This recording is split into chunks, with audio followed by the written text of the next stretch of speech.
We got a good stream today. Probably almost 100,000% going to stream tomorrow. Wild. Yes. No, stop for a second. In the refrigerator Wild. There are 2 protein drinks. Wild. Do not touch them. On the stove, there is a box of donuts. Do not touch them. They're for tomorrow. So, hold on.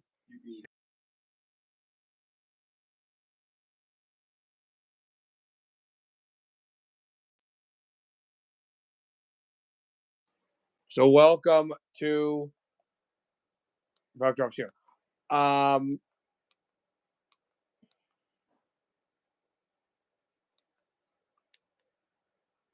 So the Wild and the Avs, as we said, the joint stream is there. Trent, if you want to join, welcome again to the Puck Drops here.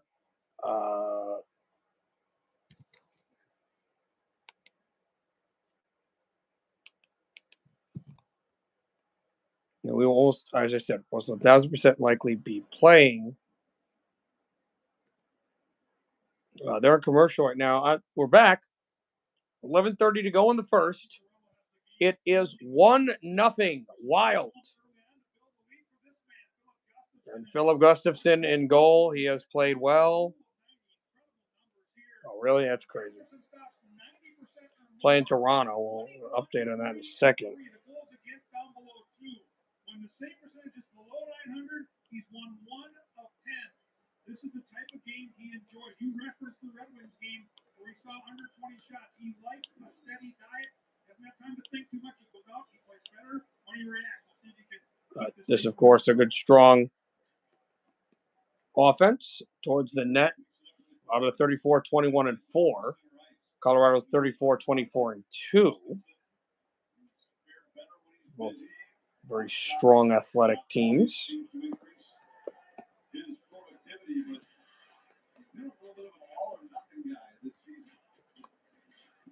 But yeah, tomorrow's the outdoor game, and we will likely stream, almost 1,000% stream that. Red Wings and Columbus. Zuccarello, right circle. Toes one, save made, rebound, loose in front. The gem way to Ayers, Gaudreau, and it was stopped again as Arturi Lehkonen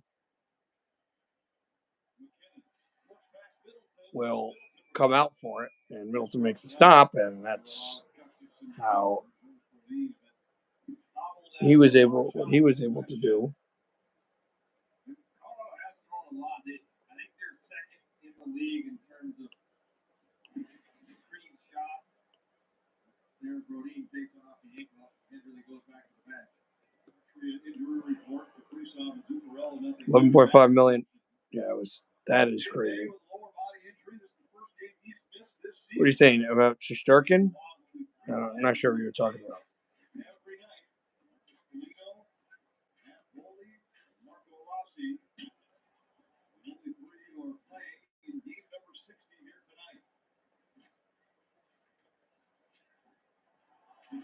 As this says, I'm throwing a Shushkin. Oh, Valerian Shushkin's stick was tied up, and it crosses on back, and he missed the net. Comes out to the point. Right circle. Colorado moves it. McKinnon swings it out to the left hash. There's a drive. It's blocked aside. We don't get the puck out, though. Now we do at the center ice. That ball over to Marco. Marco Rossi drops it in, and we'll change.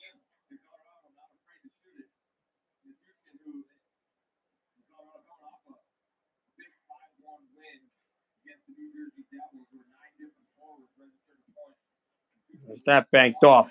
By the way, we usually talk about the women's scores and all that and the men's scores.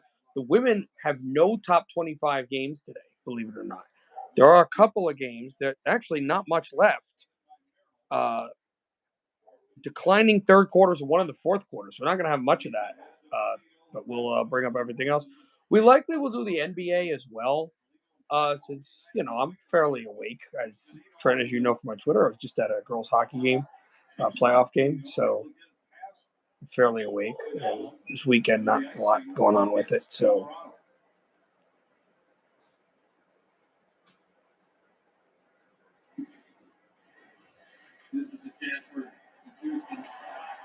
it'll be a really interesting one.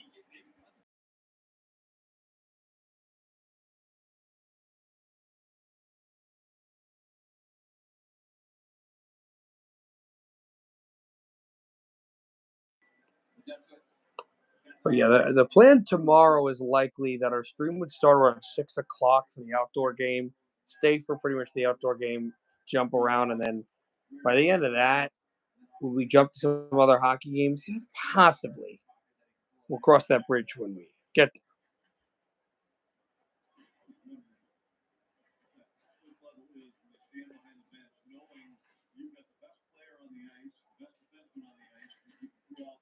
We'll let you know at the NBA as well.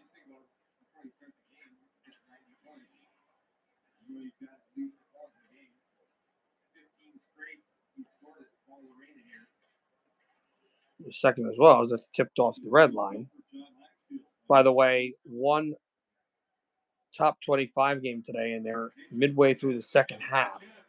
And a feed towards the net, and Kokkonen got a piece of that. Spurgeon with a hit.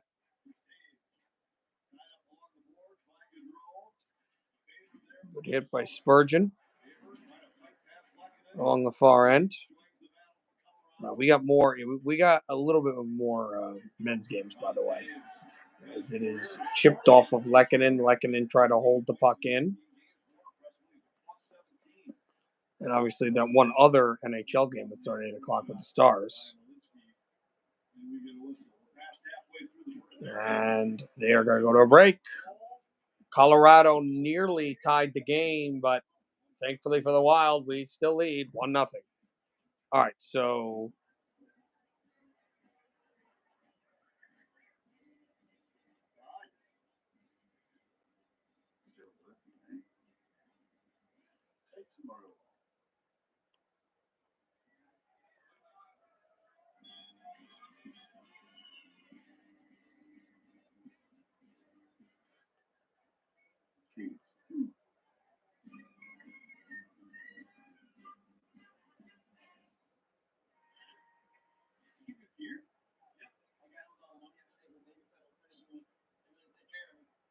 let's move into a couple other games. What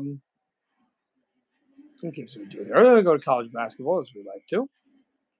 Again, I know there's baseball and softball going on, but we're going to wait until after the hockey season, or at least after the college hockey and college basketball season is over. Yeah, we'll probably do that.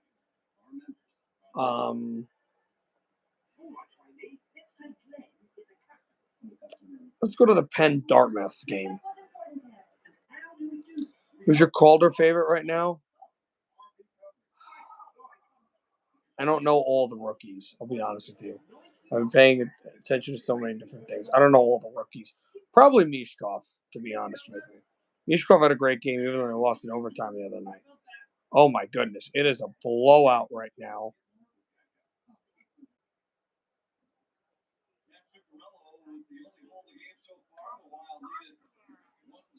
So 6:40 in that game, 63-30. It's a 33-point lead for Pennsylvania in that one. But back to hockey, of course, and we bring up the NHL scores first. Not a lot of games in the final day of February. 8:31 to go in the third. Apparently, Toronto has beaten the Rangers 3-2. It's 4-1 Dallas, 6:15 to go in the second. Marco Bazin, and that puck just rolled over the goal. There's Matt Boldy and a one-timer, and we just fanned on that. Sam Girard takes a hit. It's banked off the blue line. McKinnon tried to slide one down, and there's an Av who got caught. And they're going to the power play. We're going to be shorthanded. 8-8 shots tied. And Jonas Brodin is getting stopped. Hudson Silver, yeah, I would give it to Michkov probably. LA just got a goal. It's 4-2, by the way. Look at the standings. Toronto Rangers are the final Eastern Conference game of February. So everything else is set for the West. It would be into the West. So Toronto with a win there. They're winning right now in the third. They actually, going into the month of March, would take over the division lead over Tampa Bay. Excuse me, over Florida.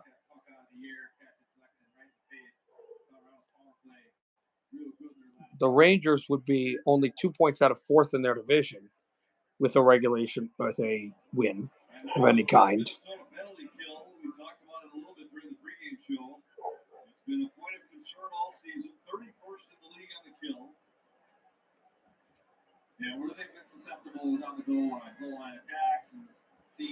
Toronto needs to win also to take over the division lead because they would then have 3 overtime losses or shootout losses, and then that'd be tied up with Florida. Florida has that higher as the tiebreaker, so Florida would so they would need to win. They would be there, and then the Rangers, as we said, as this puck is circled around here on the power play, Colorado looking for it. Matt Carr. Matt Carr slides back off the half wall. Matt Carr again delays, drops it off to Nachas. Nachas away at the left circle. Nachas, McKinnon. McKinnon back to Nachas. Nachas over to McKinnon. McKinnon delays the line. Matt Carr. Matt Carr at the point. Matt Carr feeds it to the right hash. Back to Matt Carr, fakes the drive. McKinnon a shot. Save! Kakkonen, no rebound. Or Gustafson. Apologize. Gustafson, what a play. He's able to stop that. Verdugo's going back to the Yankees. That'd be weird for that lineup to take a player like him. I'm looking at the wild card. If I can. Because of Columbus's win,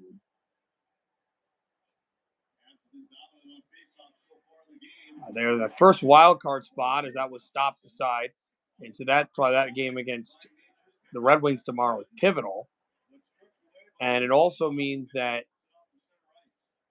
a Ranger win, as we said, they'd be 2 points out of a wild card spot, but they still hold it. This is stumped Nichushkin right back off the half wall. Matt Carr slinks it up to Drouin. Drouin to Matt Carr. Matt Carr swung it. Matt Carr lost the puck. Bobbles one, looking for McKinnon. McKinnon stepped into the slot, and McKinnon stays at the blue line. Circles it to the right hash. Fed one, Drouin, Matt Carr, McKinnon, kick to the stick. McKinnon fed one back out to Matt Carr. Matt Carr chopped down. Swatted through, and they score. Colorado ties it.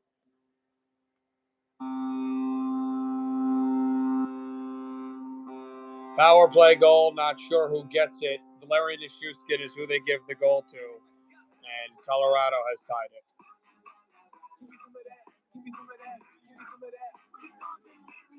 6:02 to go in the first period.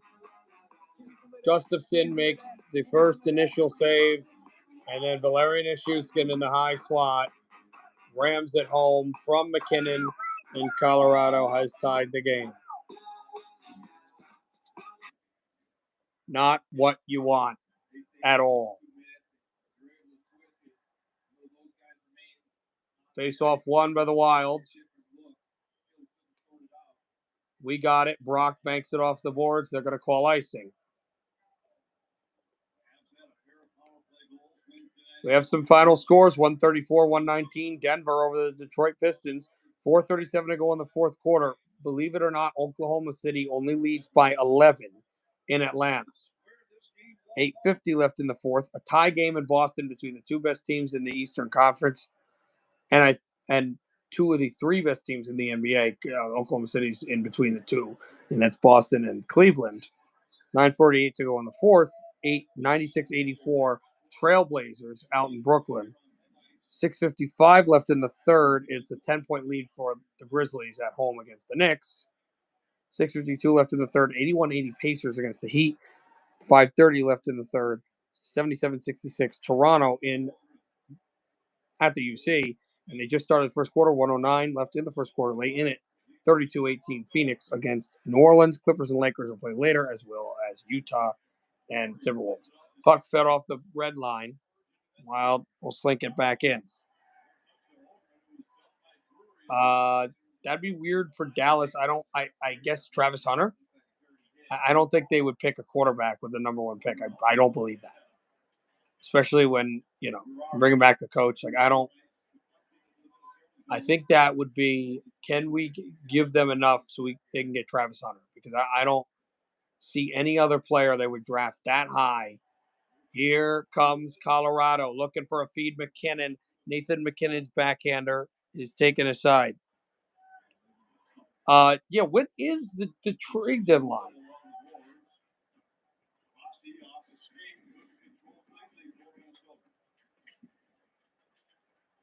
You know what's next week? I don't know the day though. Because that was clamped through March 7th. Is that Wednesday? Oh, that's a week from today.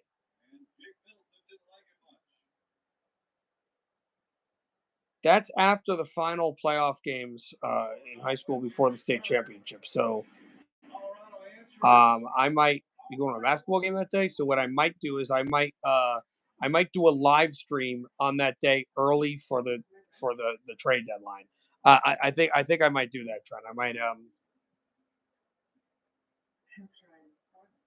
when we're going to break, but when is that? Because I know the day, but when is the date? Is it 4? 3 p.m.? Yeah. Yeah, I think I'm gonna do a stream that day.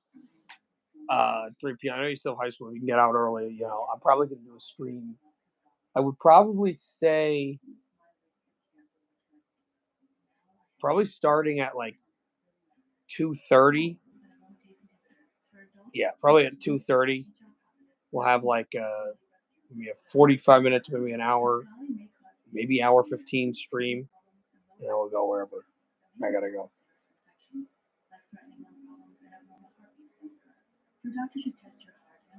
So we'll see.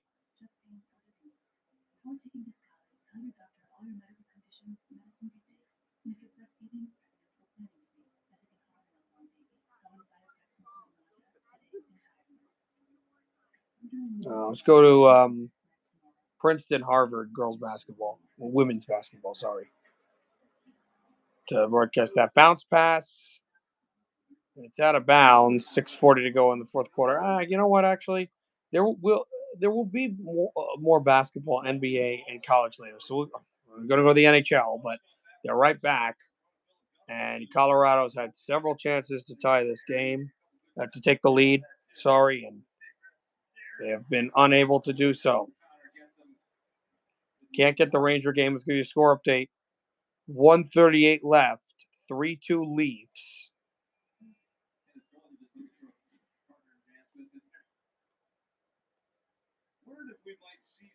So far.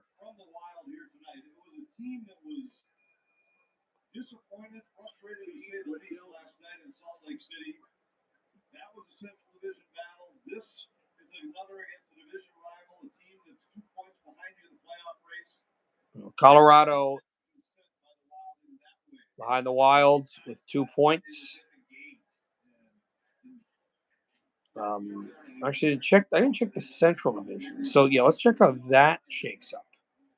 So that's intriguing.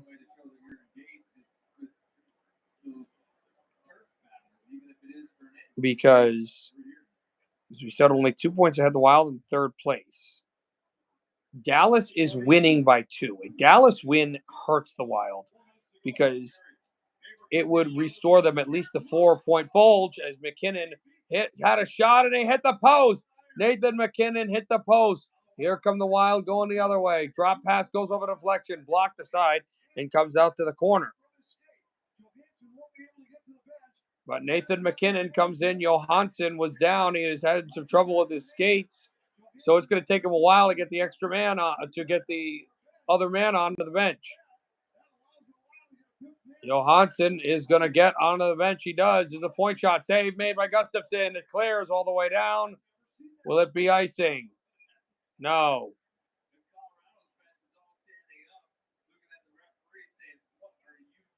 By the way, I don't know if I can get college hockey. That actually might be a sport to actually talk about because right now in the second period, 15th ranked Penn State, which you'll find interesting,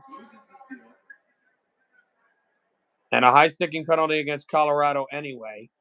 But by the way, 15th ranked Penn State is beating second ranked Minnesota 2-1. What happened? What did I say? But Lehkonen will be called for aforementioned high sticking.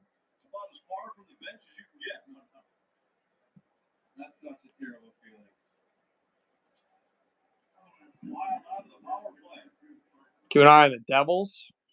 I don't know what need he fulfills. Left circle, Matt Zuccarello. Matt's drive, blocked. Colorado trying to get it out. They will. Kividanta back, fed one, shorthanded chance. Oh, and a save by Gustafsson. Brock Faber out behind. 1:30 to go in the power play. 2:50 in the period.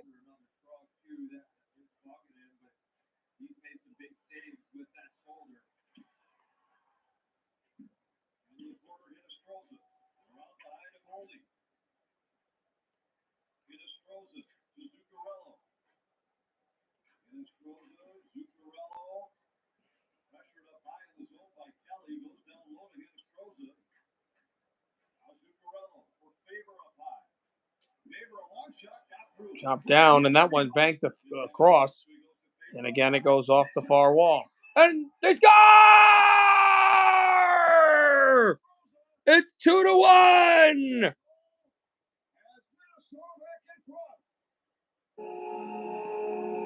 Vinny Hinostroza with a key goal! And it's 2-1! What a play from the point. Brock drove the puck, and Vinny Hinostroza went to the net. He deflects it in. Mackenzie Blackwood never sees a thing. What a play by Vinny Hinostroza with a top-tier deflection, and we have the lead back.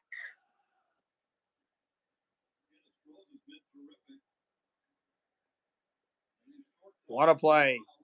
Colorado backhands it in.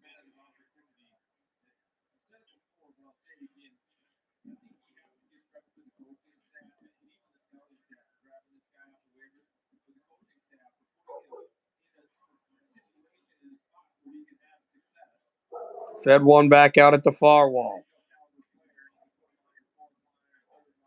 Tipped off along on the back end. Colorado slinks it in. Actually, we're going to do for the other sports broadcasters, we're going to keep our rule that we usually have, is that we'll do top 25 of the winter sports, and then if all those are all done, then we'll go to the NBA games. I know we have a bunch, so that's how we're going to deal, and NHL, obviously. That's how we're going to deal with it, so we're not hopping all over the place. Because there are a slew of hockey games, a couple in the top 25 that we can get access to. Anyway, this is flung right off the corner. I don't know how I'd feel. Depending on what the Devils gave up for him. And we have a stoppage, and I believe this might be a penalty coming up on us. Oh, yeah, we are good. There's a good one definitely looking at. By the way, 9th-ranked UConn just beat unranked Northeastern 5-2. They're at the end of the second period. 14th-ranked Minnesota State is beating unranked Bemidji State, but only by 1. And at the end of the second period, 12th-ranked Arizona State with a 2-1 lead in Omaha. 4:24 left in the second, still 2-1, 15th-ranked Penn State Nittany Lions.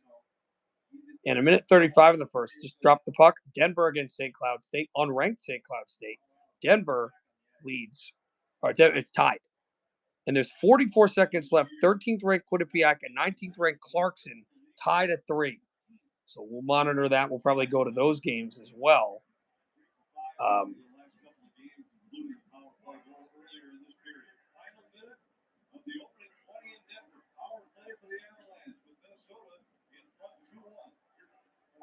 And also their basketball that we talked about. Here comes McKinnon. McKinnon wheels his way off the right hash.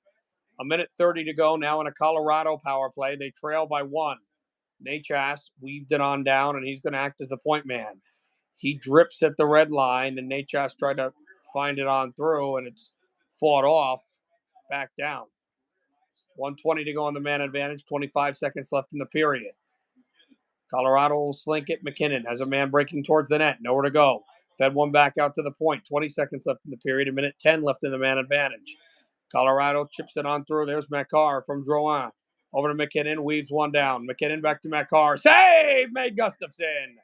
Nachas battles one through. 5 seconds left in the period. Makar drops it. Nachas. Left circle. Save Gustafsson again. They can't get a shot off. That's the period.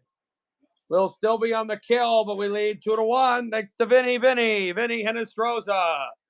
Our cousin Vinny has given the Wild a 2-1 lead, but there's still 40 minutes left in this hockey game and a long way to go to stave distance away from us and Colorado.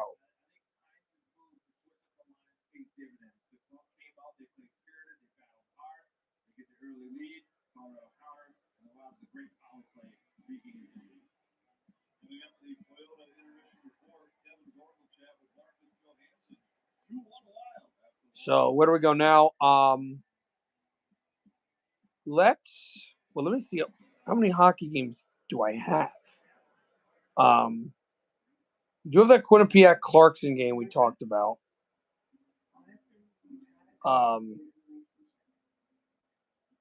Miami, Ohio, Minnesota, Duluth is not ranked. We do have that Minnesota Penn State game. Yeah, let's go to that game. We're going to go to that game. There also is a key game with Purdue. We're going to go to Minnesota Penn State. 15th ranked Minnesota. Hey, what's up, man? How you doing? By the way, if I don't do a lot of broadcasts, it's because college, high school sports, as you may or may not know, going on right now, and we have the semifinals, the kind of the quarterfinals, the sectional semifinals coming up as they score. Minnesota's tied it. Not the Wild. Now, Eric, we are on a break. We are right now during the break. We're streaming college hockey, Kurth, University of Minnesota, who were losing to 15th ranked Penn State with 2:04 to go in the second, and Minnesota has tied the game. Kurth chipping it through, and a silent crowd in Happy Valley. Stunning. But yeah, so I got high school hockey, a lot of that I've been doing. So I haven't always been there to stream, but we're likely streaming the outdoor game tomorrow. We'll try to do the playoffs, we'll do as much as we can. So during breaks, to keep it going, because you never know how many people are going to stream, we're going to stream other games. So we're doing top 25 hockey, top 25 basketball, but also NBA. After this game is over, we might go to an NBA game, depending on how I feel. Not an Avscast. It's a Wildcast, as you know. It is 2-1 Wild after the first. Your alma mater, right, Eric? You went to Denver? Because they are playing right now, though I don't know if I have the game.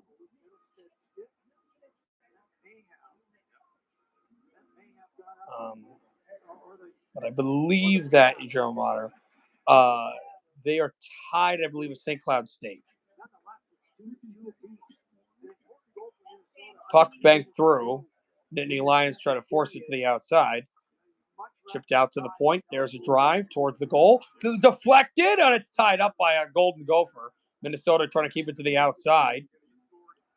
And a good hit off the far end. But Minnesota cannot get this puck out of the zone. 1:20 to go in the second. Drops it off to center, but deflected again, and Penn State shoots it into the Minnesota end. Golden Gophers moving the puck. They lead in shots 24-22. Coming right back out at the left hash. Yeah, so they're tied with St. Cloud State right now, unranked St. Cloud State. We'll see if we can get that in intermissions or stoppages of play or breaks. We'll see. Icing against Minnesota. 56 seconds left in the second.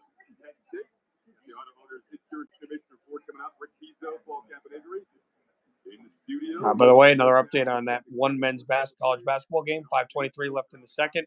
20th ranked Purdue pulling ahead of UCLA 61-56. But the Bruins just called a timeout.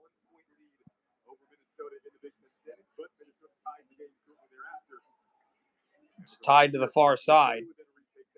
Penn State retakes the lead over Minnesota in the standings, even though they're only 15th ranked with a win.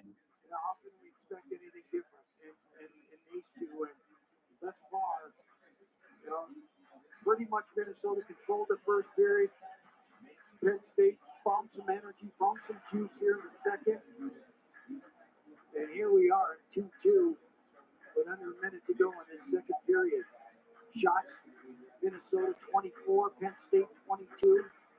They're in overtime. Once this is over, we're going to go right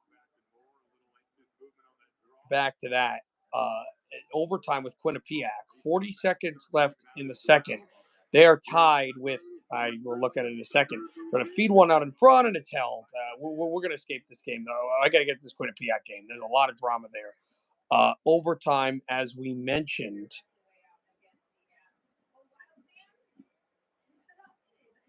Avs fleeced Colorado. What does that mean? How does a team fleece their own city, their own state? Do you mean Carolina? Yeah, I think he meant Carolina. Carolina. How does the Avs fleece Colorado? That's their state. Did you mean the Avs fleeced Carolina? All right, Trent, you wrote Avs fleeced Colorado. That doesn't make any sense. You mean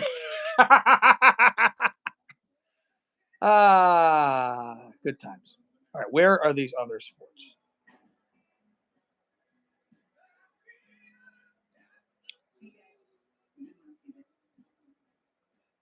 I'm trying to find the Quinnipiac game.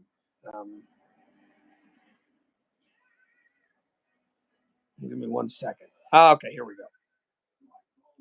I agree, Eric. I believe you might get Crosby or a player similar to him. Because I don't think that NHS is the final. I think they're trying to free cap space. I think that's why they got rid of Rantanen. So I believe that they're not done. I believe that I don't know if Crosby's going to take away his no trade clause, but I think Colorado's looking for a guy like that, a high profile top end guy, because I don't believe that they're done.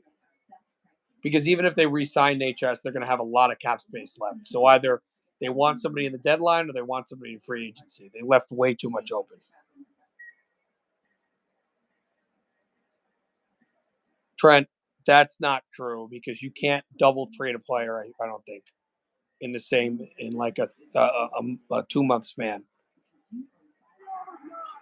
Oh, and it's over. By the way, we just got back to overtime and it's ended, and I don't think Quinnipiac won.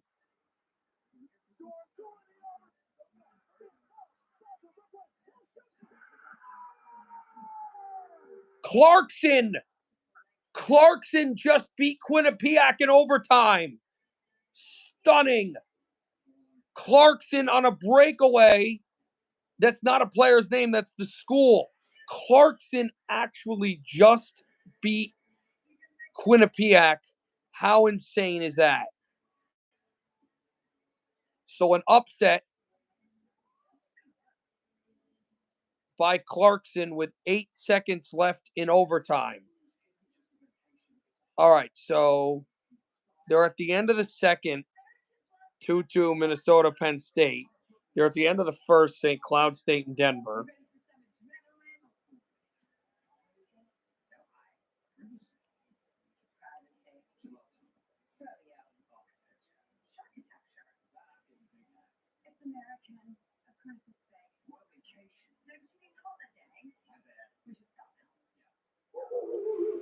But again, crazy.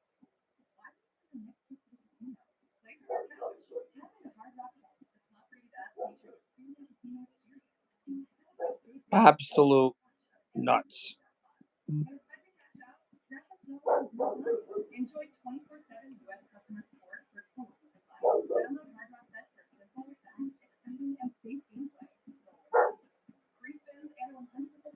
By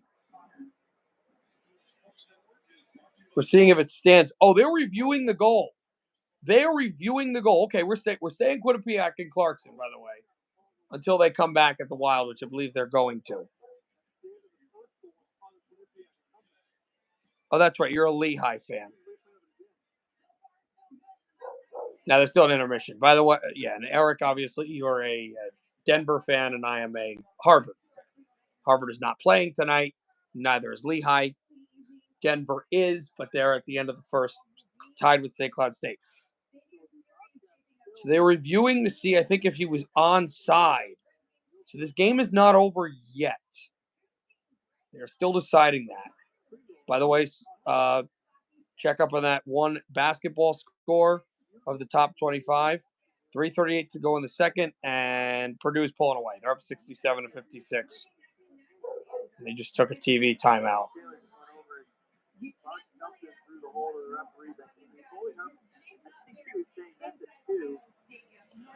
All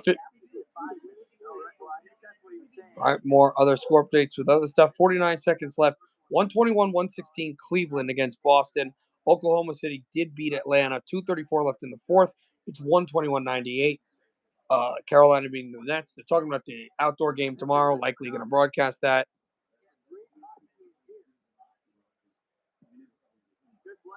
8:37 left in the fourth. Pacers trailing to the Heat. 197-104. 10:40 left in the fourth. The Knicks have come back. They're only down by one against Memphis, by the way. 9-10 to go in the fourth quarter. 12-99-86. Raptors 3:09 left in the first half. 54-35. Suns are blowing out New Orleans, and they started the game in Salt Lake City. 29-28 Jazz surprising the Timberwolves. Yeah, I think you have to. If you're Colorado, you have to trade for a goaltender.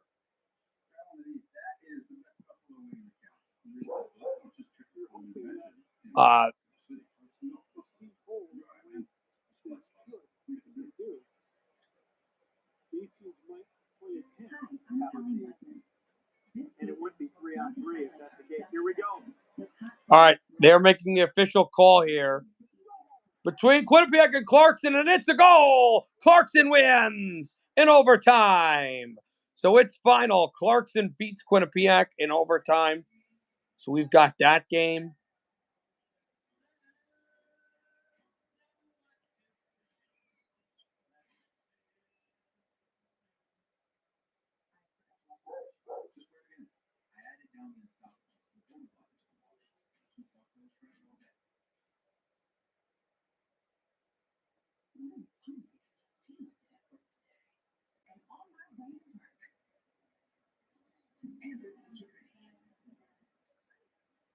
From what I see that I have access to, because I only do the top 25 games, then we go to NBA. I only have access to one of the top 25 games. It's Minnesota, Penn State. They're at a break. So let's go to Purdue. Let's go to Purdue right now. They should be back soon.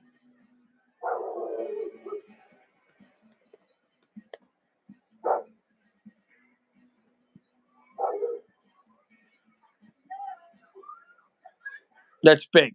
It's big. It's 19th over 13th. Quinnipiac was 13th.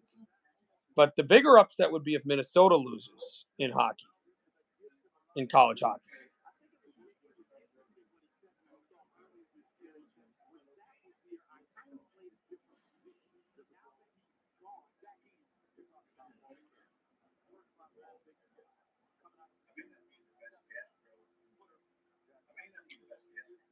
No, we're not doing that.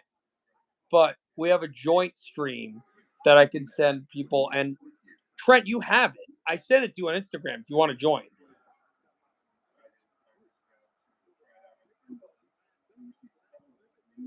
I can also send it to you as well, Eric, although I would probably need your social media. I'm not going back on Discord, not after what happened.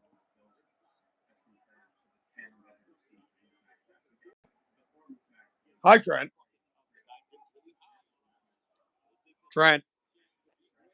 Hello. Hi. So we are, if you want to put this on real quick, although they're getting ready to start, what we're doing on the break right now is the Purdue-UCLA game. It's on Fox as well, and the Boilermakers are on a 12-2 scoring run.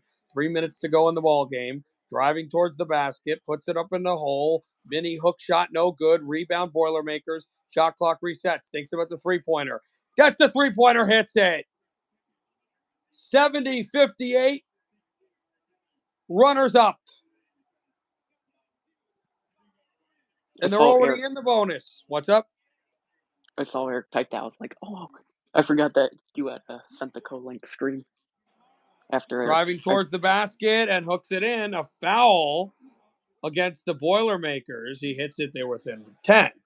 70-60, 2:33 to go in the ball game. Bruins have been cold as of late, Trent, and they're talking about UCLA. Oh, the one thing we forgot with the NHL too. Oh yeah, there's that game as well. Third period just started between the Kings and Dallas.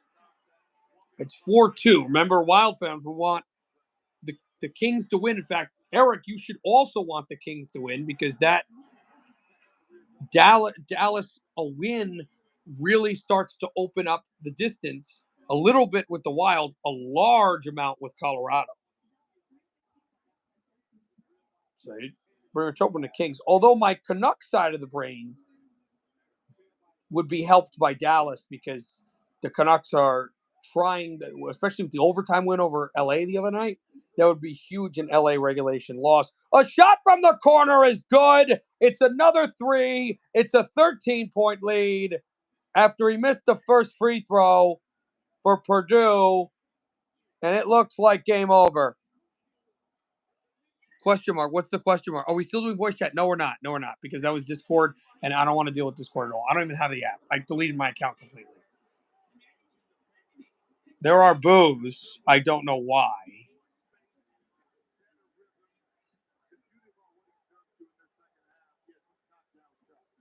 Eric. What's up? Nothing, I just said Eric.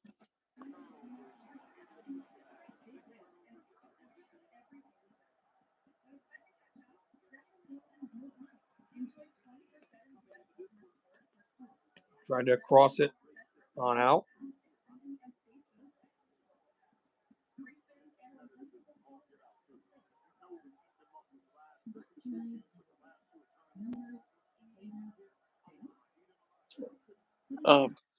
I got on here because Peter sent me a co-link stream. That's how. Oh, that's what it is. Yeah, I can send it to you too, Eric, but number one, I don't know if they can have multiple co-links at the same time. That could be for another stream. And number two, I do not know. I can't do it with Discord because I'm not touching that app. But I'll do. But if you have like Twitter or Instagram, I can send it to that way. Still waiting for the second period to start. Minute 47 to go in the second half. 73-62. Trent, I'm going to say what I always say. If you want to ask questions or even provide color commentary or whatever you want to do on the air, I have no problem with that. All right.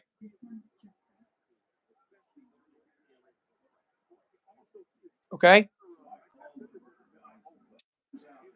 Could Trent send? Yes, Yep. he can send it.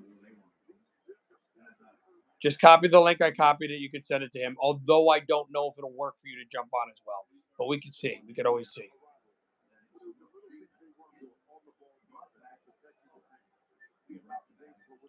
You know what I think it'll allow? No, Eric. You know what I think?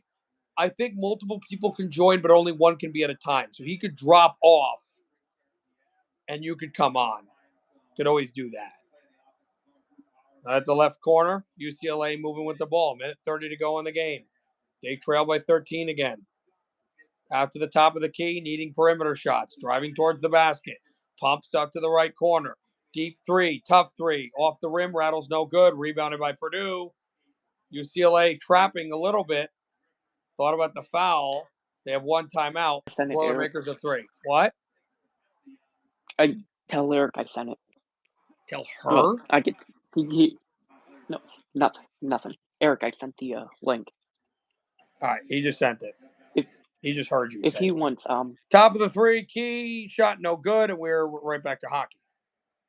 Colorado moves in. 40 seconds left in the power play. Got to get a stop here defensively with the poke checking and the bringing the puck off the far boards. There's McKinnon.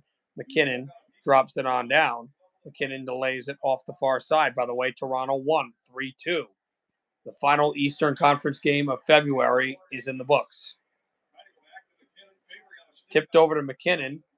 McKinnon swung back out the right hash, and it sends it all the way down and clear.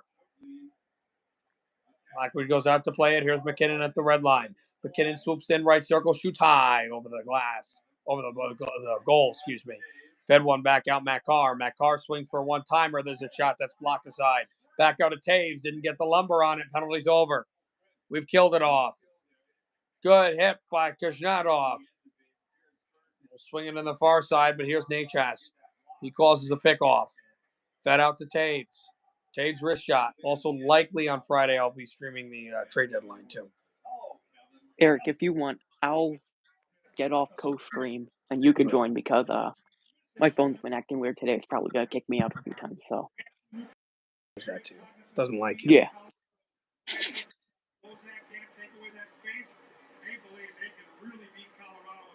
yeah. All right, so he's going to drop off. You can join if you want, Eric. Big face off. Middle stat. And they won the draw, but the puck went into the stands.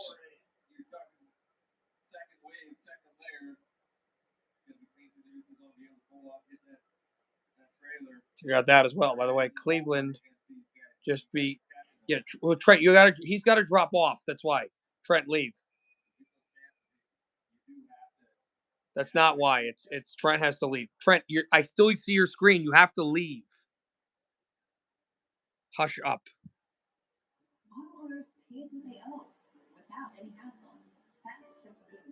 Trent, I can still see your screen.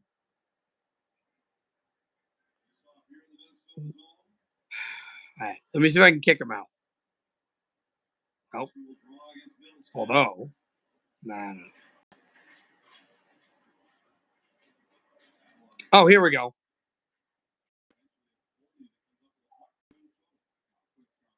Try again.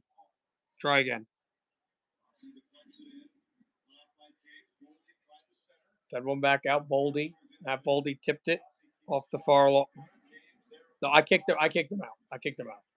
Gerard fed one off the hash mark. Nichushkin. And it slipped at the blue line. Coming out across middle. Nichushkin out of the backhand. There's a shot over. And it goes off the glass.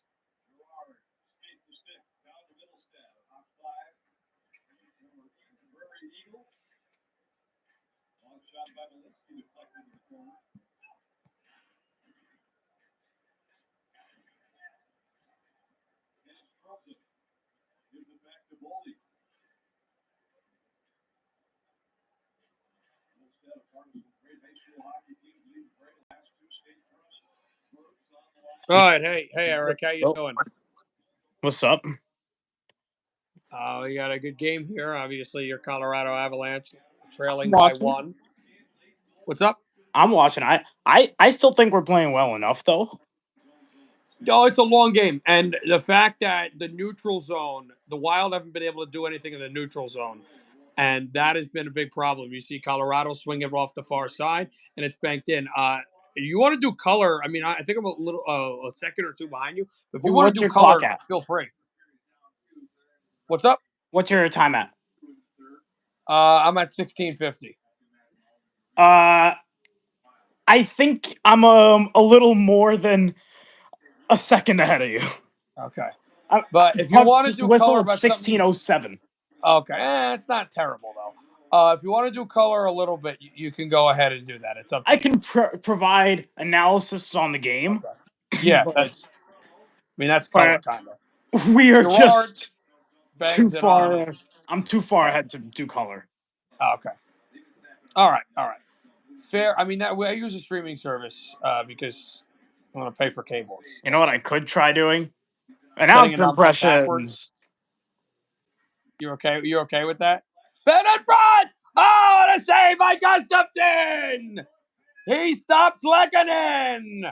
Tremendous! Oh, I can do announcer impressions. Go ahead. I can do an announcer impression for you if you want. Okay. Since you don't want to do them, you pick the announcer. All right. How about I don't know all of them though. Give me Mark Moser. Let's make it easy. McKinnon moves. This is a fake call. I'm not actually calling the game. McKinnon dropped off to Taves. Back to Rantanen. Now McKinnon shoots. Scores! Nathan McKinnon! Wins it in overtime, I guess. Well, here he comes again. Aforementioned Nathan McKinnon tries to slide to the defense, and Jonas Brodin hits him. Comes back out the far side, chipped along the corner, and here come the Wild banking it on through.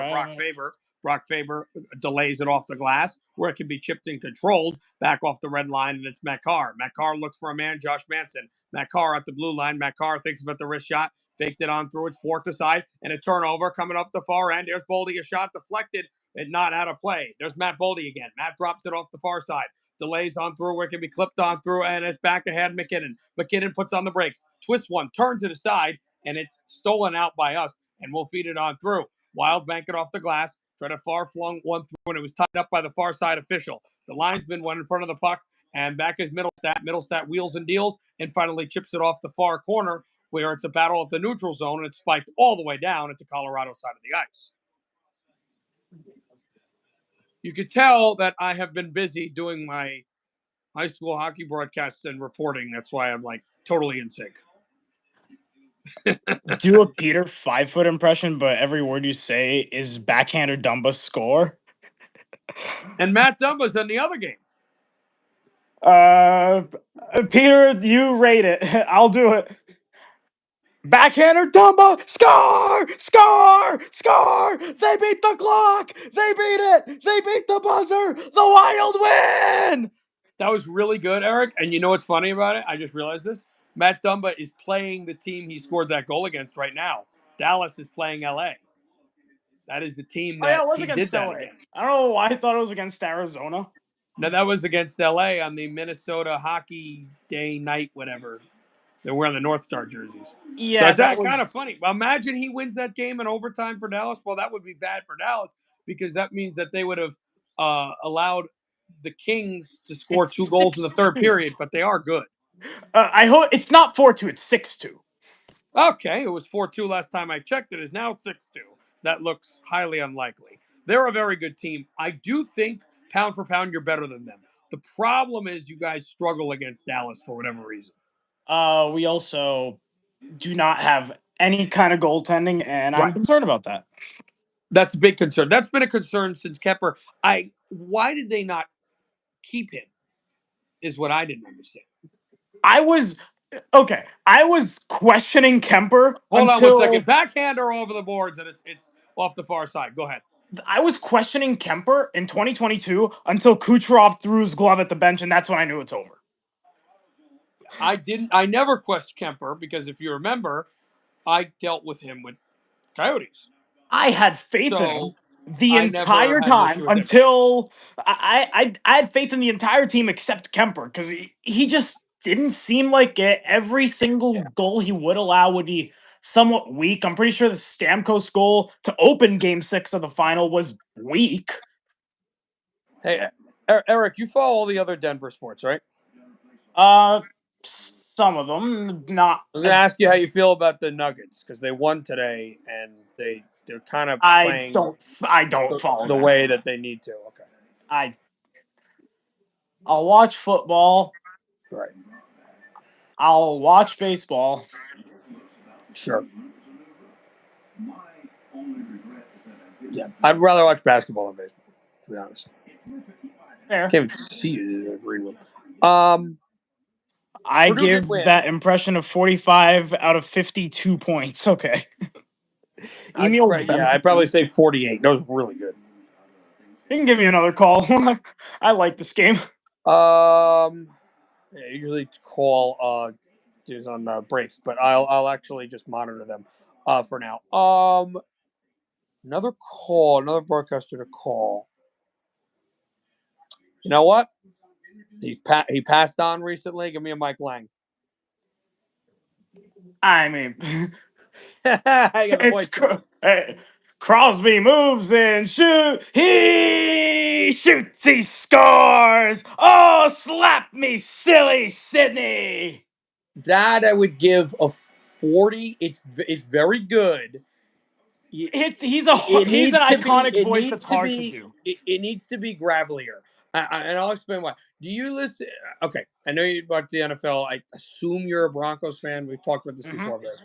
Yep. Do you want? You know the Eagles broadcaster, not the Eagle, the older gentleman. Yes, I do. Have you heard him? He has a very similar voice to Mike Lang. So it's more gravelly. It's crispy in front, and it was just tipped wide off of Malcolm. Yeah, I It's can't do running that. like this, like an old man scratching his scroll, but at the same time wondering what's going upstairs. It's like that. It's like Doc, but more aggressively controlled. I'm really trying to perfect my Kenny Albert voice. Oh, really? Well, I wonder I why want you to would try to perfect it. perfect it, because I want to it's not perfect the my love Kenny right Albert here in the voice. baseball circle, and we'll see who it is for Colorado. As Looks like McKinnon O'Connor. moves in, pass across. Now McCarr back for it. He shoots. He scores. He scores like that. More oomph through the larynx with Kenny Albert. I'm trying to perfect his father because again, I deal with a lot of basketball people, so I'm starting to watch a little bit more basketball because it's just I kind of have to with the high school stuff and all that. So I'm trying to get my Marv voice, which is very tough, backhander over the glass. Well, I think you know whose voice is very funny to perfect, and I love it. Hockey wise, Yes. still broadcasting or just an all time? Broadcasting. No, old broadcasting. Old, so he's not broadcasting anymore. Not anymore. Rick I Garrett. already miss him. No, I can do one. But I love Squad. No, you the gotta become a Buffalo good. Sabres win it in overtime. I'll tell you a fun story. So I did a high school football game that went to overtime, and this was about a week and a half after he died. And I specifically told myself as this game was going down, and they were going to take a kneel down for overtime. Here comes Zuccarello. Trent got it. Trent got it. No, Trent got it. Trent got it. Jack Edwards is the one I like doing. He got it. Okay. But by the way, I said to mental note, I said this game's going to go to overtime. We got to RJ, and I did that for so it was kind of cool. That's cool. I did the same thing after Mike Lang passed. I did a goal, and there was hey, it is. Yeah, no, that was a good one. I can do a goal one really easily for RJ as well. McKinnon anyway. Here he wheels in. McKinnon fakes to the backhand. McKinnon got that blocked aside. Now an RJ one would go back in front. Here's the shot. Score! Buffalo scores.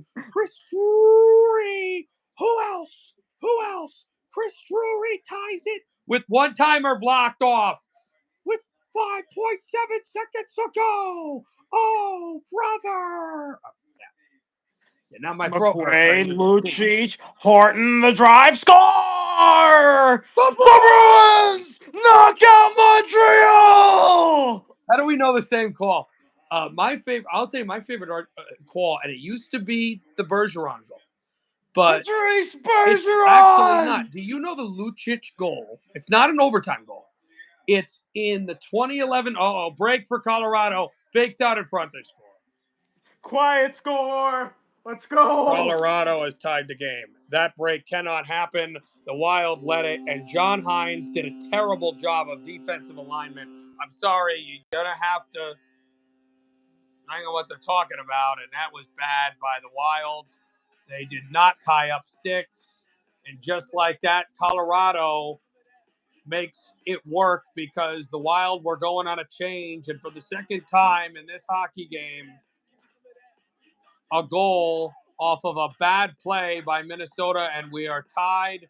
Jonathan Drouin ties it at 2. Jim Jackson. Oh, Jim Jackson is so hard.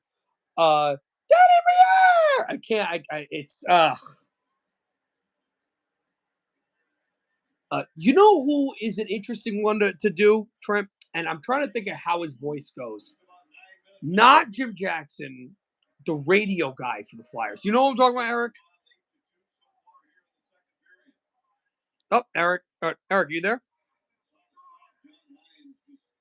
I don't know. Something happened. You there?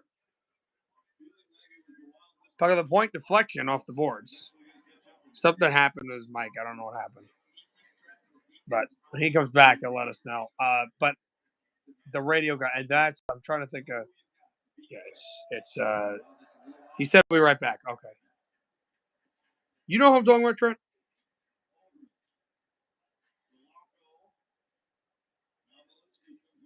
Backhands one off to center ice. Colorado moves it in. Colton on the drop pass, fed one on through. Forked at Matt Carr. Oh, what a chance for Colorado. Backhander to score. 3-2 Colorado. They have their first lead. It's Drury.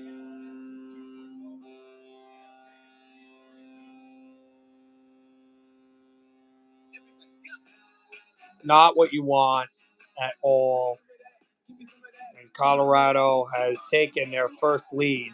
By the way, speaking of games going back and forth, 8:16 left in the third. Minnesota, yes. Minnesota University, or University of Minnesota, whatever you want to call them, just tied the game at 3 with 8:16 left. That's the game we're going to do at breaks at times. Penn State and Minnesota. We'll give some updates on. See if there's any other NBA final scores. Portland beat Brooklyn. The Knicks are up by 1 with 23 seconds left. I'm biting my fingernails. Also, the Heat beat Indiana, and it looks like Toronto's going to beat Chicago, but there's only 6 seconds left, and the Bulls trail by 3. So that's intriguing. Blowout for the Suns, and Wolves by 9 with half to go. And a 10-point lead for the Clippers. They're blowing out Lakers early on in that game. Fed one off the blue line.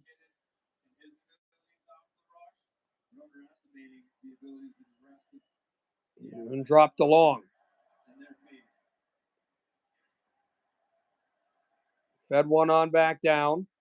Let's go Avalanche the chant. 9:20 to go in the second. Wild are going to spurt ahead. Gaudreau, Zuccarello towards the net, and it was chipped off again and wide.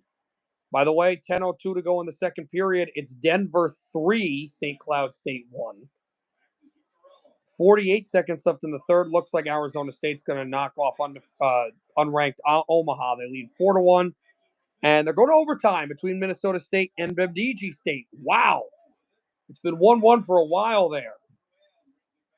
And Drouin will bank it in. So how about that? Can Bemidji State stun 14th ranked Minnesota State? And it's over. Arizona State's beat Omaha, by the way. Backhander behind the net. We'll move it. Right off the boards. 12 shots for us, 24 shots for Colorado. It is out of play with 8:27 to go in the second. And you know where we're going, Trent. We're going to Penn State right now. Yes, we are. So let's go to it. Backhanded again off the backboards. 6:55 to go in the third. 3-3 our score, Minnesota and Penn State.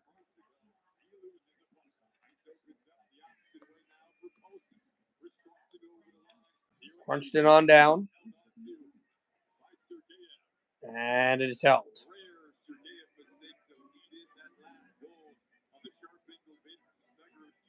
Sergeyev and the Minnesota goaltender, and they're going to go to break. 6:45 left in the third. 3-3 tie between Minnesota U and Penn State. All right. I guess NBA.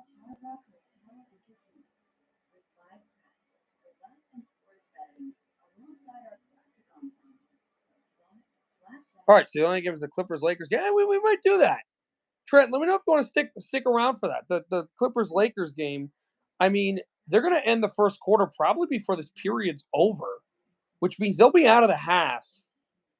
The first half intermission when we're done with this game, I would think. A 3-pointer for the Clippers is no good. They're moving fast in this game, which I like. All right, yeah, we'll stay. We'll do that. We'll do that. Lakers and Clippers.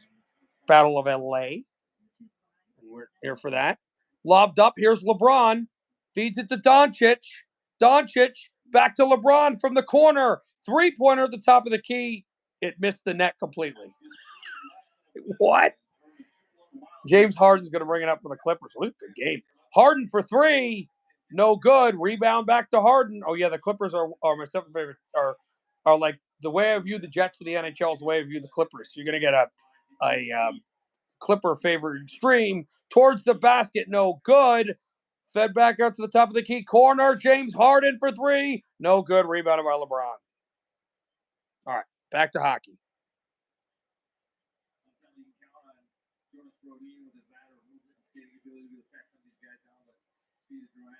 Face off tied up left hash. Boldy towards the net. Missed it. We trail by one. Backhanding it in. And it's out of play. Actually, we could have gone to King Stars at the break. I probably should have gone to that game.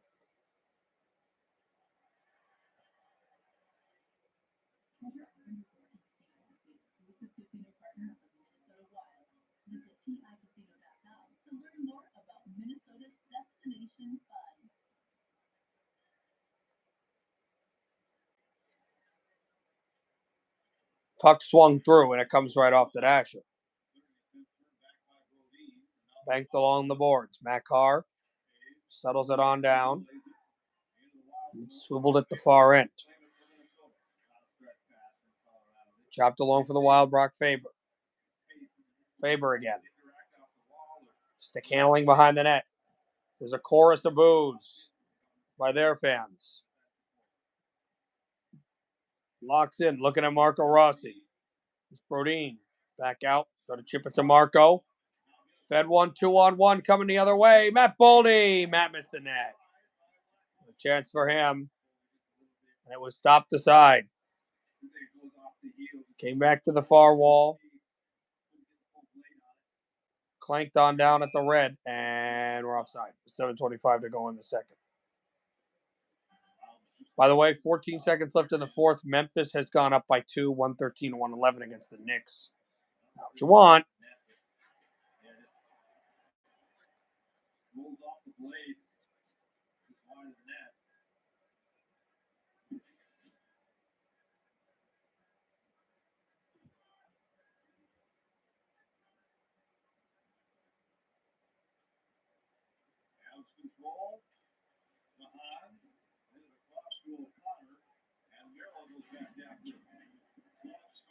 Fed back out.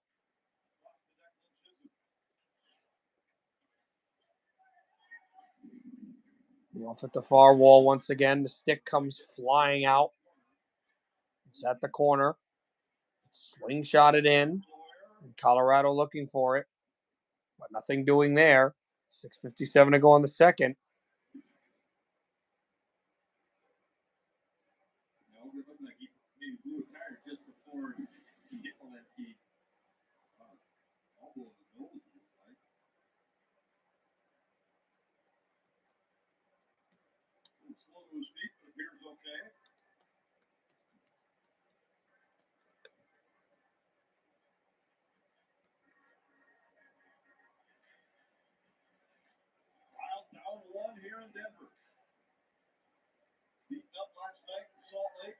Back chopped in.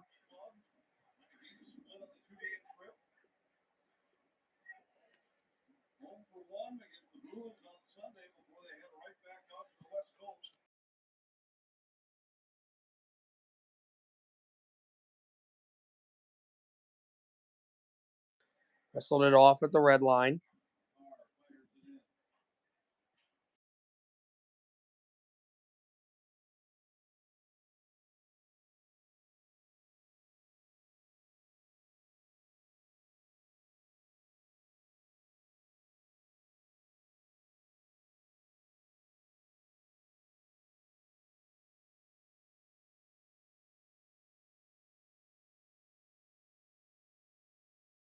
Away from the far side again.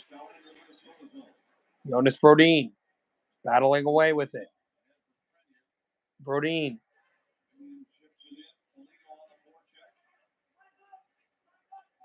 Slips it off. Brodin. Jonas towards the net. Blocked aside. Blackwood might have got a piece of that. Comes to the corner. Wrestling it on through. It's Foligno. Backhands it to the point. Brodin. Slinked on in Faber. Couldn't get that to go. Oh, no. An odd man rush for Colorado. Try to feed the pass. It eventually comes and they score. It's 4-2, and now maybe time to call a timeout. if you're the Wild. The odd man rush came. He came off the left wall, and it was fed to Princeton Day's Ross Colton, who received the pass, which was slower off the deflection, but Jonas never got there, and Colton rips it home, and he launches the puck. It is 4-2. For those wondering, after this game goes final, we'll not be done. We're done with hockey, but we're going to just stream the end of Lakers and Clippers, Battle of Tinseltown, and we'll get to that later. But a shot there for Ross Colton, and he has made it 4-2 Colorado. They have scored 3 unanswered goals, and the Wild trail by 2. Largest deficit by either team. Colorado rattles it in. Wrist shot along the dasher.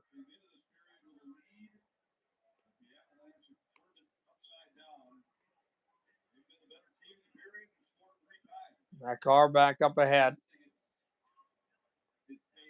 And fed it off the backboards and out behind. 4:30 to go in the second. Chopped in Foligno. Okay. Foligno skates through. 4:20 to go in the second. It is rattled in and going to hold the puck with 4:21 to go in the second. We go to a break. Wild are not playing well. That's got to change. But yet, we are where we are.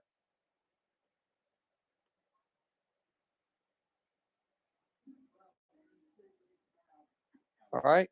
Let's go to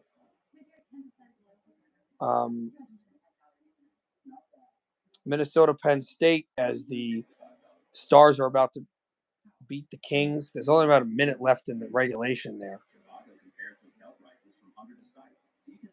1:07 to go in the third. Face off in the Gopher zone. Tied up, fed to the corner. This is 15th ranked Penn State and the number 2 team in the country. Tied at 3. Minnesota's never led. Minnesota's led once. First they led 1-0, then it was quickly 2-1, then 2-2, then 3-2, now 3-3. 34 shots favor Minnesota. It is banked in. Gophers move it.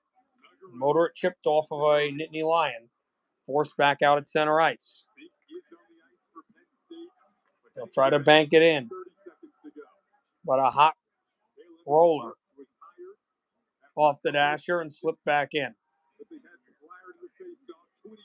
Gophers fork it through. Dropped it off at the blue line. Works out at the red, and it's dumped across. Trying to build that forecheck. Comes out behind. Penn State doing a very good job defensively. A drive, and it's blocked aside. It comes at the red, but now Penn State doesn't bring their forwards down. Not an icing. We're going to overtime in Happy Valley.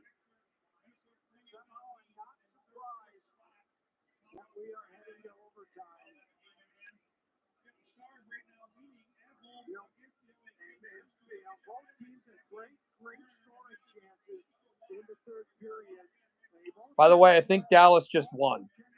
It is over. Dallas won 6-2. So they're going to open their lead, and it's going to be huge for both teams. Wild are going to be in a bad spot, though, with the regulation losses. They're back. They're going to be in a bad spot because Colorado, they would tie you with points. Dallas has already opened up their lead with the win over Los Angeles. Wild got to put some urgency on. We trail by 2. Lehkonen gets knocked down.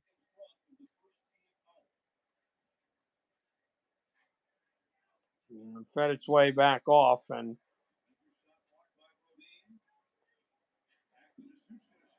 it banked aside, chipped along, deflected again at the corner.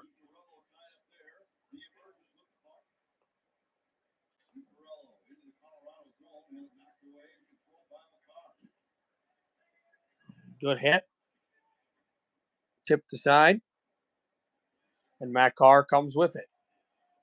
The Wild's next game going to be at 8:30 on Tuesday. It's a long wait for them, and they will host Seattle.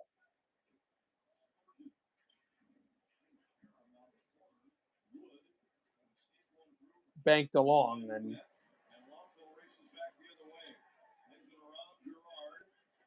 fed it on down. A good hit in the middle. But Colorado tries to swing it to the corner, and they'll weave it on in.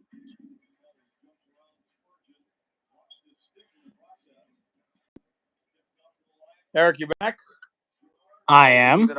Maybe it's not good that you're back for you, because when you were away, Colorado went on a rampage. Oh, and they're looking I for watched. more. I still watched the games. Had to do a couple things. Okay. Uh, Shot save made, tipped aside. By the way, they're in overtime. but Minnesota, hey, Penn State. I appreciate the efforts of the Avalanche, even when I'm here or not here. I saw the goals. Yeah, but as we said, just looking at the other scores, Penn State and Minnesota are at overtime, which is nuts. I don't know how well you pay attention to college hockey. Mini is second in the country, and Penn State's 15th, which is unbelievable that a team has had so many leads against a team that high ranked. Here's Taves, feeds it left circle, back out to Taves. Taves delays the line. That's why one of our guys trying to block the shot. Taves out behind, drops it off. Fed one for Drury, who has a goal. Taves a shot and a save made. Taves chopped one, and it comes back out to center ice. By the way, a little bit of connection. As you know, Ross Colton, who scored a goal, and he has the puck right now, and Colton, the shot is tipped aside. Eric, Ross Colton went to a school that's only about like an hour and a half from me that we don't cover as much, but we've talked a lot about on shows with our network, and we've monitored. I did not know he was a Jersey kid. Yeah, he's from Princeton Day. He's from the town of Princeton, like where the university is. Princeton Day is the school he went to. They're the Panthers, and they lost in a gut-wrenching overtime game last night. If you watch college basketball, Dylan Harper, they lost to his school, Don Bosco Prep. It was a great game. I wasn't at it, but I saw a stream of it. It was a crazy game. But anyway, Ross Colton trying to do things for the NHL level now. He's a great I was player. about to spoil something that happened, but I'm gonna let you see it. Out to the point, Matt Carr feeds one, left circle. Missed again, Nachas. Nachas drops it, McKinnon, and it slipped, and McCarr has to go back to get it. Matt Carr swings one, 35 seconds left. Cale Matt Carr around the far side. He's going to drip and move it up the middle. Oh, my God. Somebody's got to tie him up. Matt Carr weaves it, far side, missed the shot. And it is banked off the corner boards. Try to chip one now with 20 seconds left. And a break. Here come the Wild. Looking for more. Matt Boldy's on the far side. Fakes in the backhand. Slides one on down. Here's a chance. Shot. Oh, and a save made. Oh, what a chance to get a goal there. Brodin slaps it out to the point. We're changing. They're discombobulated. Right circle. 5 seconds left. Boldy was there. Drop pass shot. Delayed again. Zuccarello side of the net. Save made by Blackwood. Oh! What a chance! And the period is kaput. The Wild nearly scored, but we trail 4-2 going to the third. Great second period, in my opinion. Well, the Wild had their chances at the end of the game that almost went through, but some brutal turnovers, especially on the last goal where nobody was coming back. You make the defensive play. Brodin never gets full of it, and the kid from Princeton Day finishes it. But the Wild trail by 2. There's still another period to play, 20-minute period, but the Wild trail 4-2. Real quickly before we get to the college overtime game, give me your take on how this game has gone. I think the first period was the Avalanche playing good hockey and getting unlucky, and then the second period pucks started to go in for them, and they continued to pressure Minnesota hard. They continued to play well, and that they're getting payback for it. They're getting what they asked for. And the Wild cannot control the neutral zone. This is a major problem that needs to be fixed in the third period. I think it's more that the Avalanche are really good at their transition game. And that's not an excuse for not this is a tough test for the Wild defense on the rush. They're not doing well on it. I can tell you that. You're giving It's a bit you're too easy. an Avs fan giving the Wild way too much credit. They got to play better defensively. That's all it is. Back to the college game. Penn State and Minnesota in overtime. 2:10 to go in overtime. Nittany Lions forced it right off the red line. By the way, wanted to let you know, since I'm not too tired today, we're going to do the stopped and held after this game is over. You can leave if you want, but we're going to do the Laker Clipper game because that's not much on, and that's on, and it's kind of. And again, I'm not a big NBA fan, as you know, but the playoffs are a different beast, and we're getting closer to it. So I got to focus on what's going on there. And hey, it's a pretty good game. So, but anyway, this game's been great. Thing with the NBA for me is it's just filled with lazy players and the regular season that the players just don't care about. But I'd rather watch that than watch nothing. So that was basically the whole. Yeah, that's true. Yeah. I just have to say. Hold on, he's the right circle. Score! Score! Penn State wins! Penn State wins in overtime! The number 2 team in the country goes down! They score! Score! My goodness! Penn State wins! My girlfriend's going to give me a piece of her mind for yelling that loudly about Penn State being a Rutgers student, but they don't have a hockey team, so I don't think that's not much of a problem. But the Nittany Lions win it 4-3 in overtime. A stunner, a stunning win for them. So the number 2 team goes down. Yeah, I agree, Mel, but they are starting to play really well in the second period.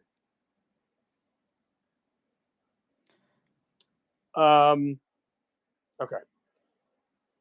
Before we go to that Laker Clipper game, because in the intermission we can do the Laker Clipper game. There's really nothing else. 3-1 Denver, your alma mater, at the end of the second against St. Cloud State. Kind of par for the course, I'd say. I mean, you shouldn't lose to St. Cloud State if they're unranked. And we have a final. Yeah, what was the other final in overtime? Went to a shootout. Trying to see who won it. Bemidji State and Minnesota State. Bemidji State unranked, but this site doesn't say who actually won. Let me see.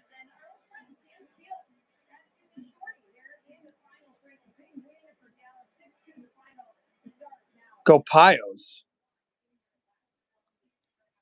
Are you a fan of what college hockey team are you a fan of? By the way. And I should be super happy. I didn't realize that my team, as you know, Eric, is at Harvard, 4-3 over Yale in overtime. I don't have to tell you how happy I am about that. That's the best. That's the best. I know Josh has some very positive opinions on Harvard because Jimmy Vesey. Yeah. Now, Trent is actually not a Penn State fan, as you'd believe. He's a football fan for them. He actually told me he's a Lehigh fan. I have no idea what they did today.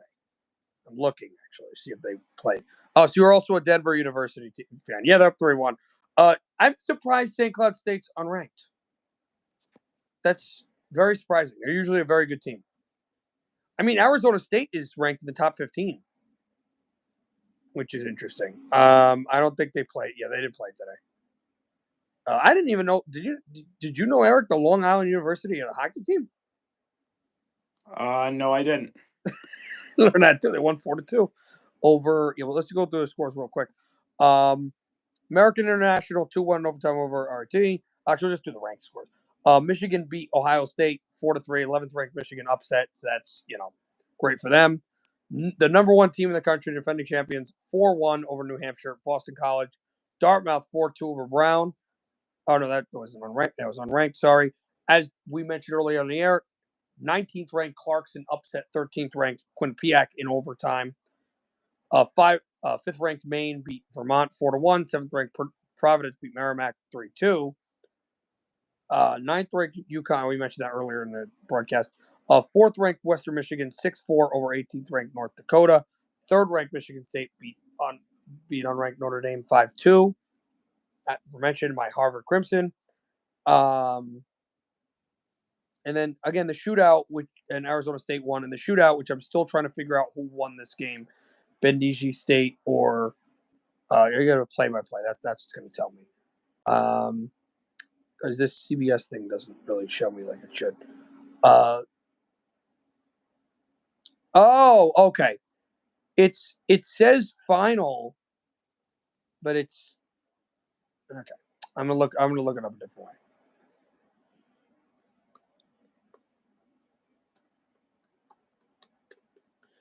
The reason why I'm so interested in this game is Bemidji State is unranked. They're 13 and 14. They're not that good of a team, but they were playing 14th ranked Minnesota State, who won a state championship. Is much high school crap I do. Well, not crap. I just saying there's a filler word. High school sports and activity and all the unbelievable stuff I'm able to do there. National championship. Sorry, but I'm trying to see if they won because that would be one of the more stunning.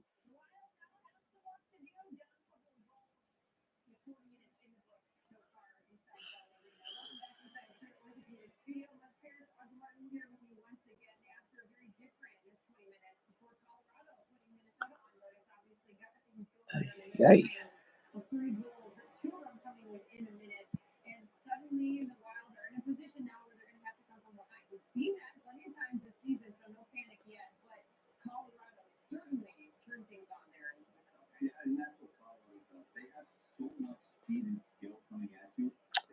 Yeah, I'm not seeing anything on that, so I have to wait for that to come out. But anyway, so yeah, that was a shootout.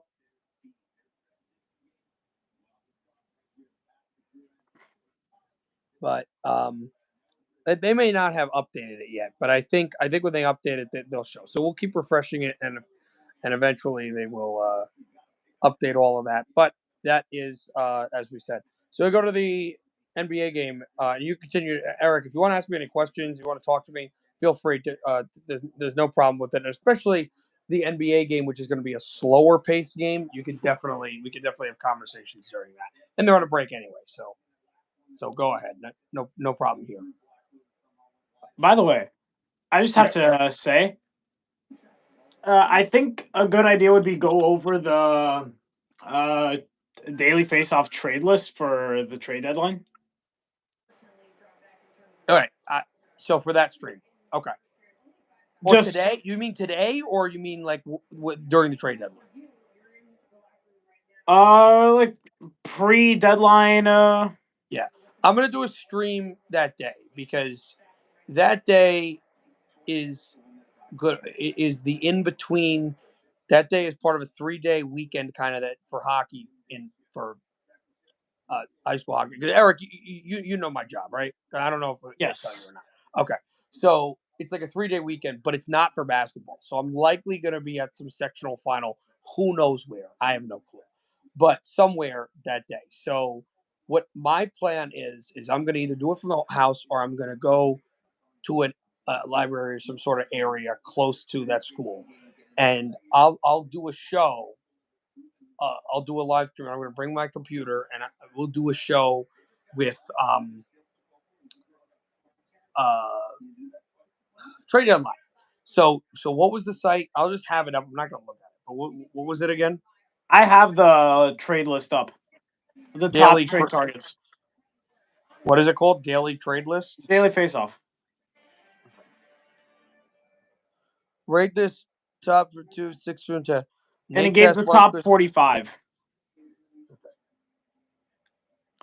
Number 1 on the list is Brock Nelson, by the way. I'll tell you what's going to be the best thing to use is honestly Twitter. I know it sounds crazy, but there's always stuff going on there. No, I mean, Daily Faceoff has an entire list of the top 45 players that are most likely to be traded. No, I mean like during the results and the TSN or whatever doesn't have it up, or ESPN, whatever they use for. Oh yeah, during I the don't even deadline, I remember. use Twitter. Yeah, Yeah, I use a lot of it. So I did it last year or a couple years ago. I just go on Elliot's account, go on Dreger's, I mean, Trent Ceremonies. can tell you, I use Twitter all the time because I report. I have a Nobody's gonna call it X. I know, like just It's you Twitter. have to technically when you're like doing company stuff and you're like saying, well, go on X for more updates. When you say Twitter, like I don't know. So I'm used to saying it professionally, but yes, Twitter. We are so I have a media account that I've created for myself when I do reporting and I do media for my company. So I'm on Twitter all the time for intermediary sports, whatever you want to call it, high school sports. So I'm already doing that in general. So add that with the NHL stuff. I pretty much know the setup.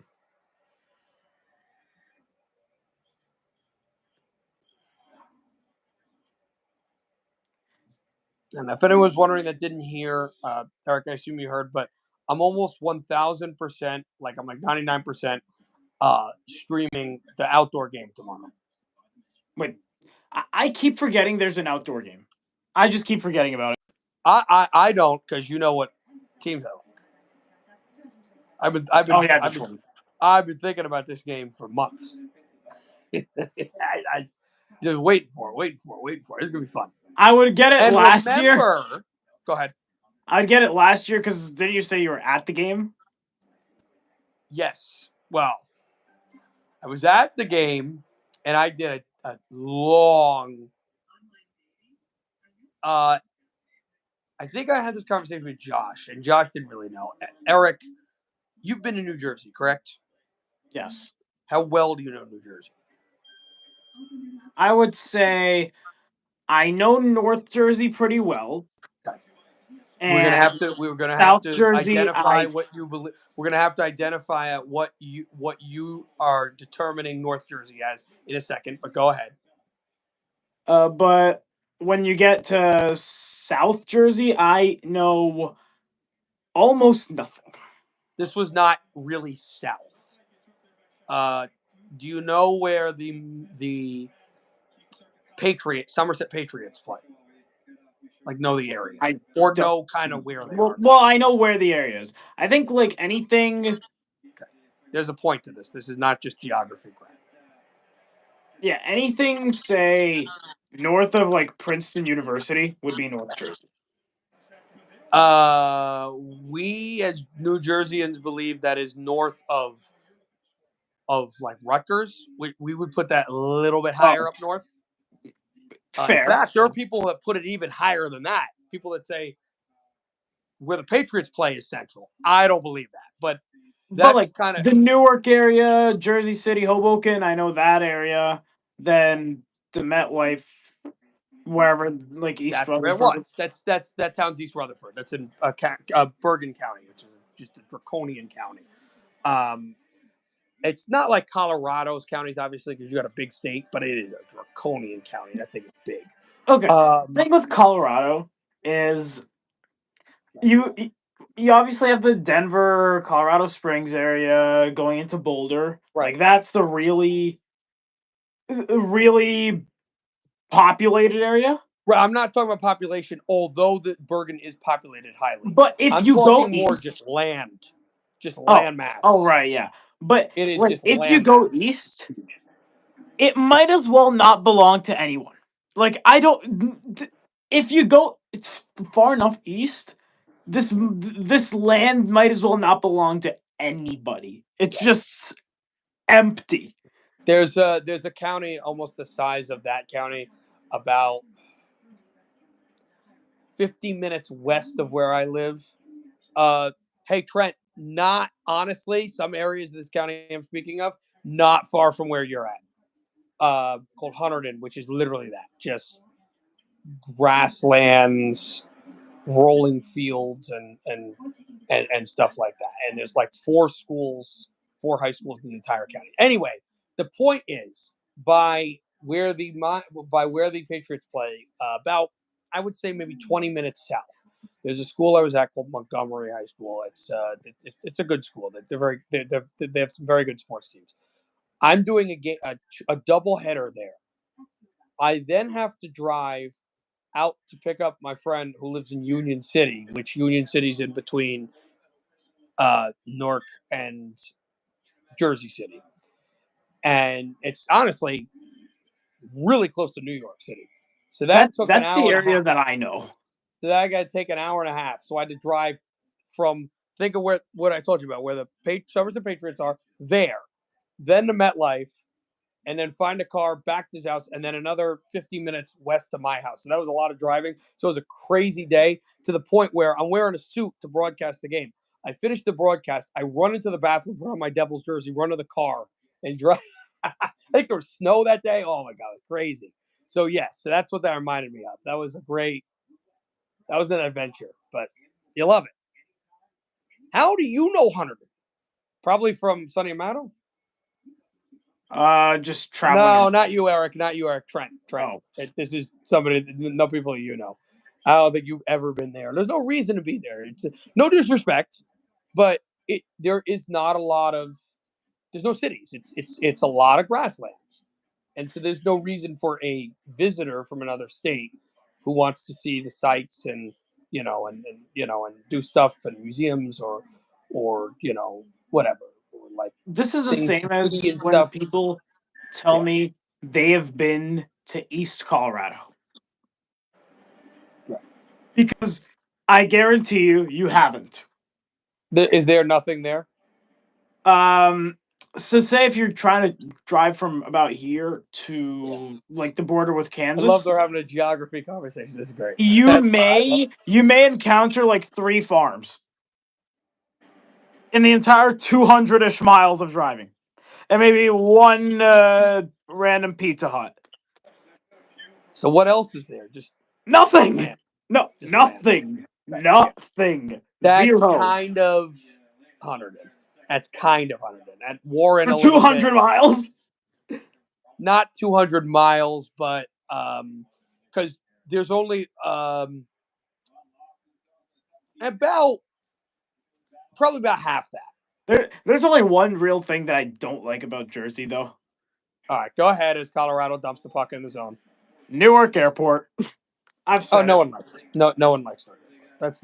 It is the most garbage airport in America, and I don't care what anyone says. Well, not to bash things, and I try to stay neutral about Jersey too, since I work for a Jersey company. Although complaining at the airport isn't going to be a problem. No, it's not an airport that's associated with the state of Jersey. It is in the state of Jersey. Well, it is, but it's not associated with the athletic association or the high school. So exactly. But LAX is not one I'm fond of. I find that a little. I'm okay with it. No, it's not. It's not. Also, as a Puerto Rican, by the way, Denver's a we're pretty not going to confusing dump. I'm not going to start dumping on the terrible airports there. It's Denver is a pretty confusing one if you don't know the hacks around it.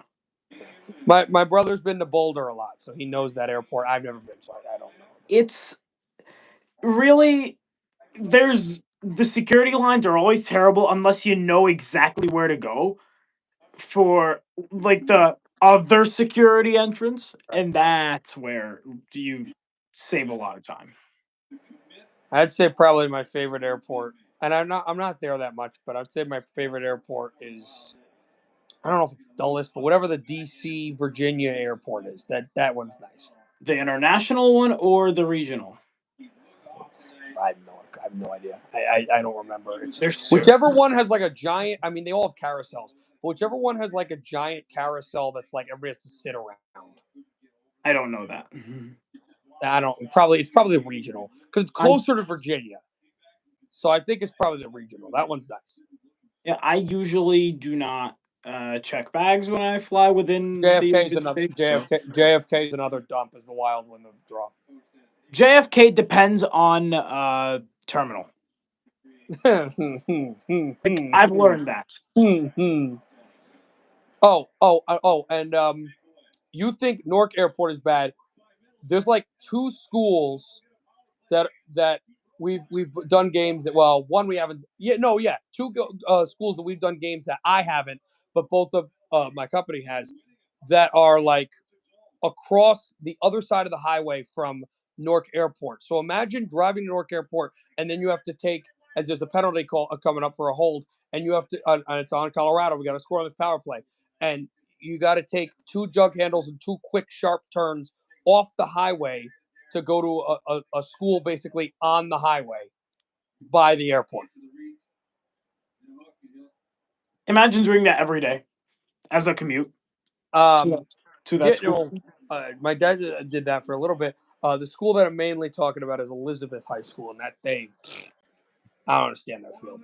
Hillside's the other one. That's weird. That's the honestly, because it's close to Newark Airport. That is one, and I was talking to my father about this, who's worked in New Jersey for like the New Jersey Athletics for 33 years. Union County, if you ever go down there, that is one of the weirdest counties you'll ever see, because it spans. It's by a bunch of different areas, which is intriguing. Anyway, here's Brock Faber behind the net, and it is forked on up at the far side and back out to Rossi. But no, it's been awesome doing the stuff that I usually do. And I've gotten a dose of the NHL experience a little bit with my high school job too, because we've had about 5, and it's a beautiful thing. We've had about 5 games, Eric, because Gaudreau played for a school out way down in Southwest Jersey called Gloucester Catholic. I saw him play, and I saw a couple other teams. They've done about 5 different commemorations and moments of silence and moments for him. So that's pretty awesome. That I love to see the Yeah. hockey world actually being able to get together Right. and agree on something for once. So when I saw that, I said the hockey world, it was pretty cool. And then when I started to look at it, I said, forget the hockey world. No disrespect to the whole world, but for us personally, this is going to be a whole statewide thing, because he was a Jersey guy. And this is going to be a whole thing where the whole state is going to get together with the hockey state of New Jersey is going to go with the hockey world on and believe in something and agree. And everybody's like, this is great for us. This is great for them. It's horrible that it was such a disgusting thing that made it happen. Yeah. Here comes Kiviranta, a guy that I would think Eric still has nightmares about. Wild bringing on for a hit. Fed back out at the red line, and a shot that goes wide. To be fair, while I that mean, was do I going really on, have nightmares about him? Not really, because we won the cup since then. yes.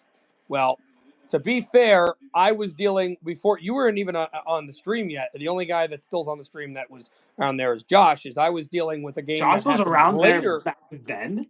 Yeah, there was a game that happened later that year. Later that night that I was dealing with issues with. I couldn't have a conversation about Colorado Dallas because I was too preoccupied with Game 7 Vegas and Canucks icing on the play. That was boy. I don't even want to think about that game. There was Wasn't so it much the one stuff where that happened. Robin Leonard made that stop on Besser? And also, you had a 5-minute major because of Reeves trying to decapitate people, and you didn't score a goal on it. In fact, you gave up 2 shorthanded chances that almost scored on it, even though Thatcher Demko, who it was funny, Josh and I were talking about it on the stream. He was typing about it. I was mentioning it as another penalty is here because of the fact that the whole world was buzzing. Oh my God, Thatcher Demko is this unbelievable goaltender. He can't be stopped. And I remember watching him in the regular season, going, I don't know how is this kid going to be the guy. I know he's a youngster, but he is having some weird games. And then he turned it on. I mean, we saw the same thing with I think it was Nico Dawes with the Devils, where he turned it on in the playoffs. But you watched him in the regular season, and you went, he's a good goaltender. I don't know if he's the guy. But that's why you can't judge it on one season or one series. You got to judge it on the whole year. And now Thatcher Demko's just made of glass and can't. can't stay healthy. Surprising he didn't make the U.S. team. It might have been because of the injury. Faber back out at the point, right hash. Also, I was mentioning this during the Four Nations. Just back to that the connection. And sorry if I keep talking about it, Eric. I literally this is my job, so I do so much New Jersey hockey. If the I'll try not to repeat it as much, but if that's fair, if you can understand that, I appreciate that.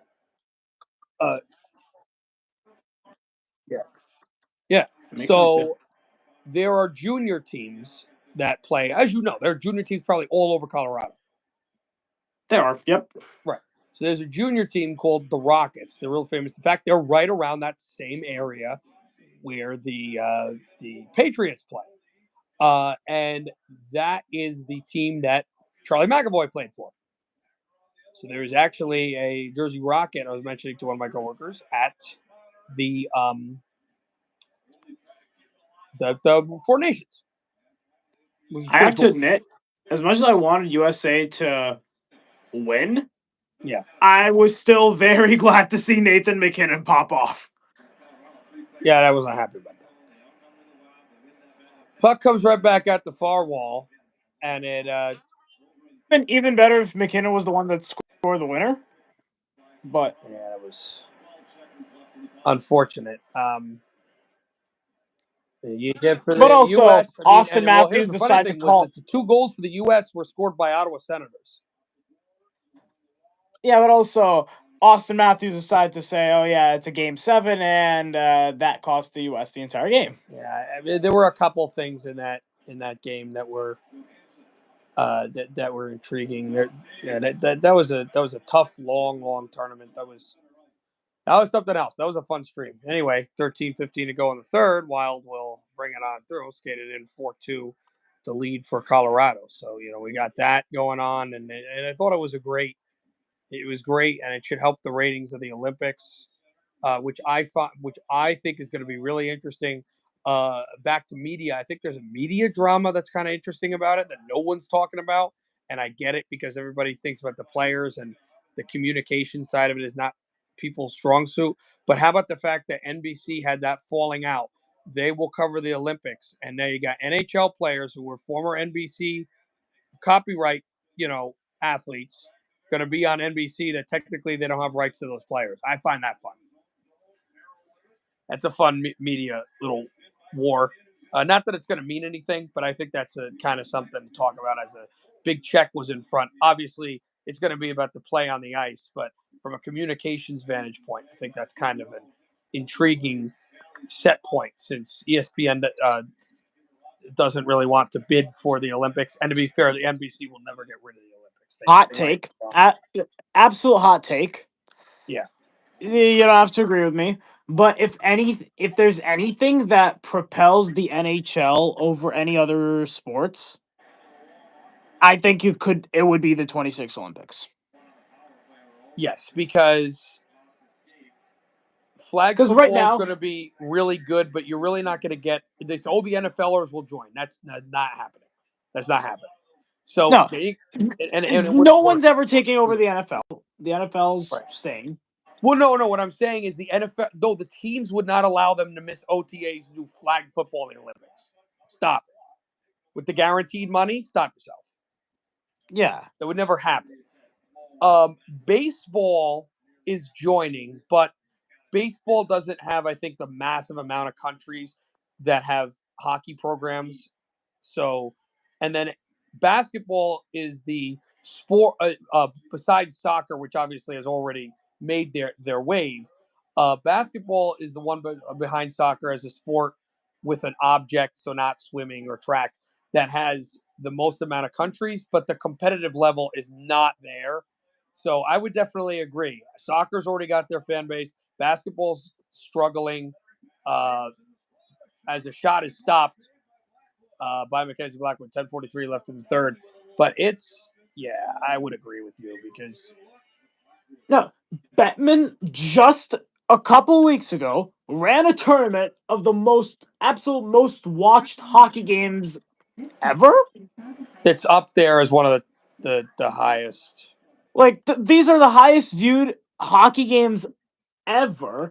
Meanwhile, the MLB is a sport that is mainly popular if you're at the game, and I don't think people really get into it on TV unless it's the playoffs.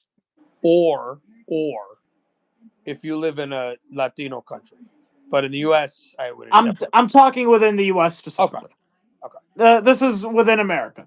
Right. Then you have the The only reason I NFL. bring that Nobody's up, taking over. The NFL stays at the top forever, and the NBA is just marred, as I said before, with lazy players. Like the most garbage All-Star game you can ever imagine.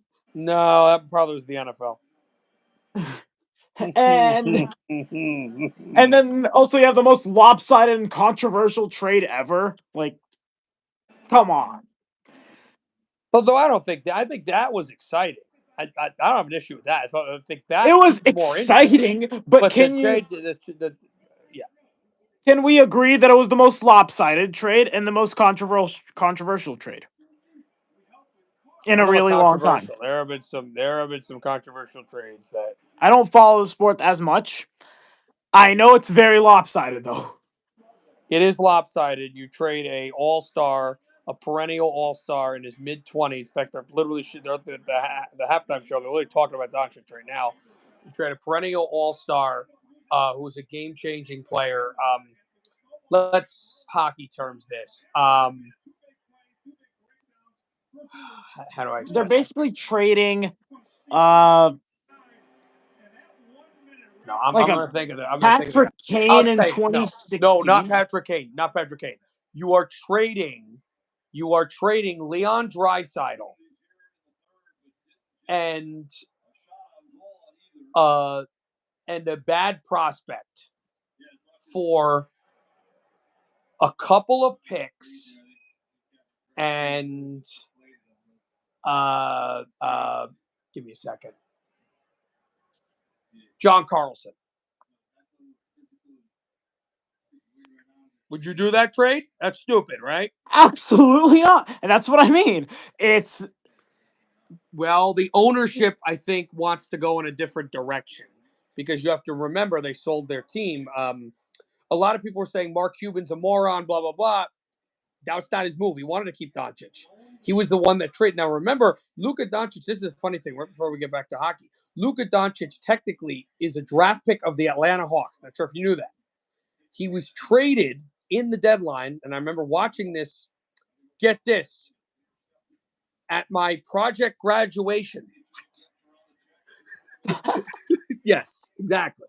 And he was drafted by Atlanta, and me and my friend who's now an assistant coach at my alma mater actually, for basketball. That's how old we are. We're watching it going, what? But they traded his rights to the Dallas Mavericks draft pick, Trae Young. So he wanted him, but they sold the team, and the new owner wanted a different player and thought that a guy with a championship like and Dallas, to be fair, Dallas has made controversial trades. They traded Jason Kidd twice. They traded Steve Nash twice. So that team in general always makes controversial trades. Back to the ice. 9:20 to go in the third. Wild will swing it on in. It has been all Colorado and most of this game. This period seemed a lot even, though. McKinnon chips his way off the far boards, looking for a man slinking to the corner as it is wheeled on down. Been forced off. Trying to kick it aside. Banked it off the backboards and swung on behind. Shot towards the net. This one tipped off the corner. Flung one through. By the way, are you a Colorado college football fan or you don't care about college football? Or you have a different team? I would say I don't. I don't really watch it. As you likely know, if you remember correctly, I'm an A&M fan, and they are having an interesting year. I'm just gonna say, you may be a bit of an outlier here. Yeah. college football fans are very deeply concentrated in the Southeast. College programs. College football fans are everywhere. But you mean the great teams, yeah. To be fair though, and If you live in a Trent's city gonna start ranting now.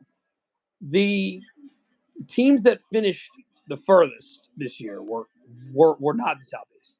You had Penn State, Notre Dame, Ohio State, I think Texas. So that's one in the Southeast, but besides that, or Southwest, I guess, kind of. But yeah, well, absolutely, because that's college football is, well, college football technically, the first ever college football game was at what is now a recreation gymnasium at Rutgers University, if you believe that. That is the first college football game. I just tipped in front and it stopped. But college football, to what we know it, and the core, yes, are definitely in the Southeast, Arkansas, Mississippi, Florida, Texas, Alabama, of course. Of course. Georgia, of course. You're going to rant and then? The reason he would rant is he's a Penn State fan, and they went to the national, or no, they didn't go to the national championship. Went to the semis and lost to Notre Dame, I think. But yeah, no, I'm not going to argue about that. It's totally true.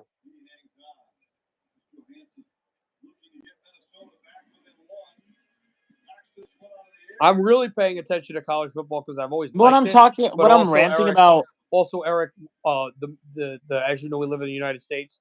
As we go to break here, 4-2 Colorado.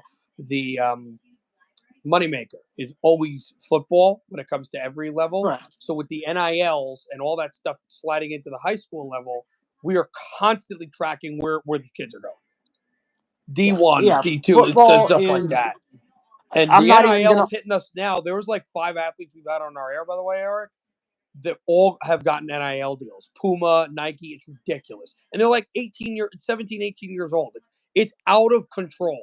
I'm not going to have the entire conversation here because I just, this is not the forum for it.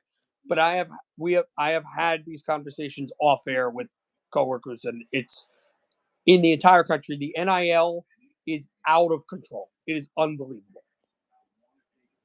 But to continue on the like NBA thing, Yeah.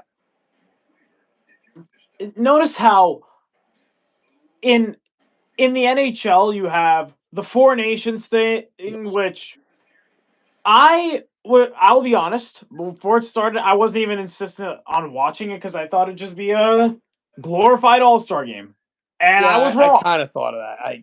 I was wrong. Yeah.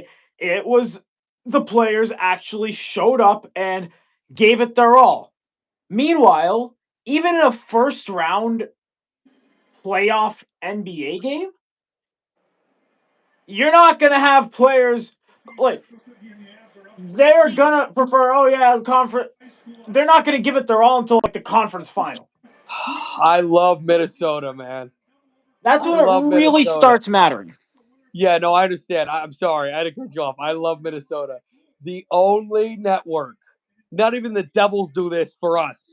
The only professional sports hockey network that I know that will cut off a face-off to talk about the group finals in high school hockey.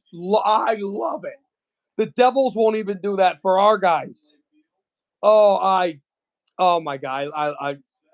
I Minnesota hockey, high school hockey is just like Texas high school football, Indiana high school basketball.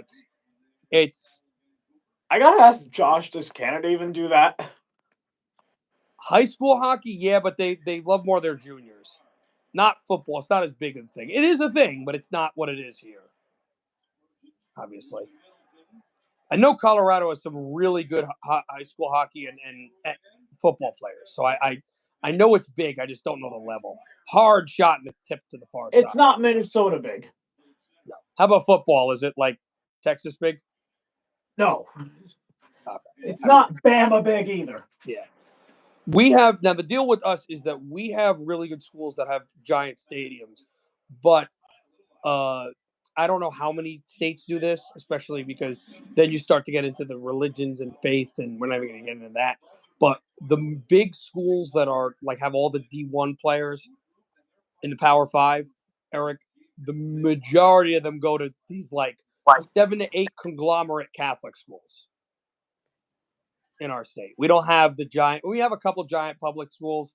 There's 2 or 3. Aforementioned Union City is one of them, but that's one that merged. That used to be 2 schools back in the day. But when it comes to the majority of the players, they're going to come from 7 to 10 giant Catholic schools. That's kind of how we work. Where Texas, a lot of their giant schools, these giant stadiums, they're not religious schools. They're public schools somehow.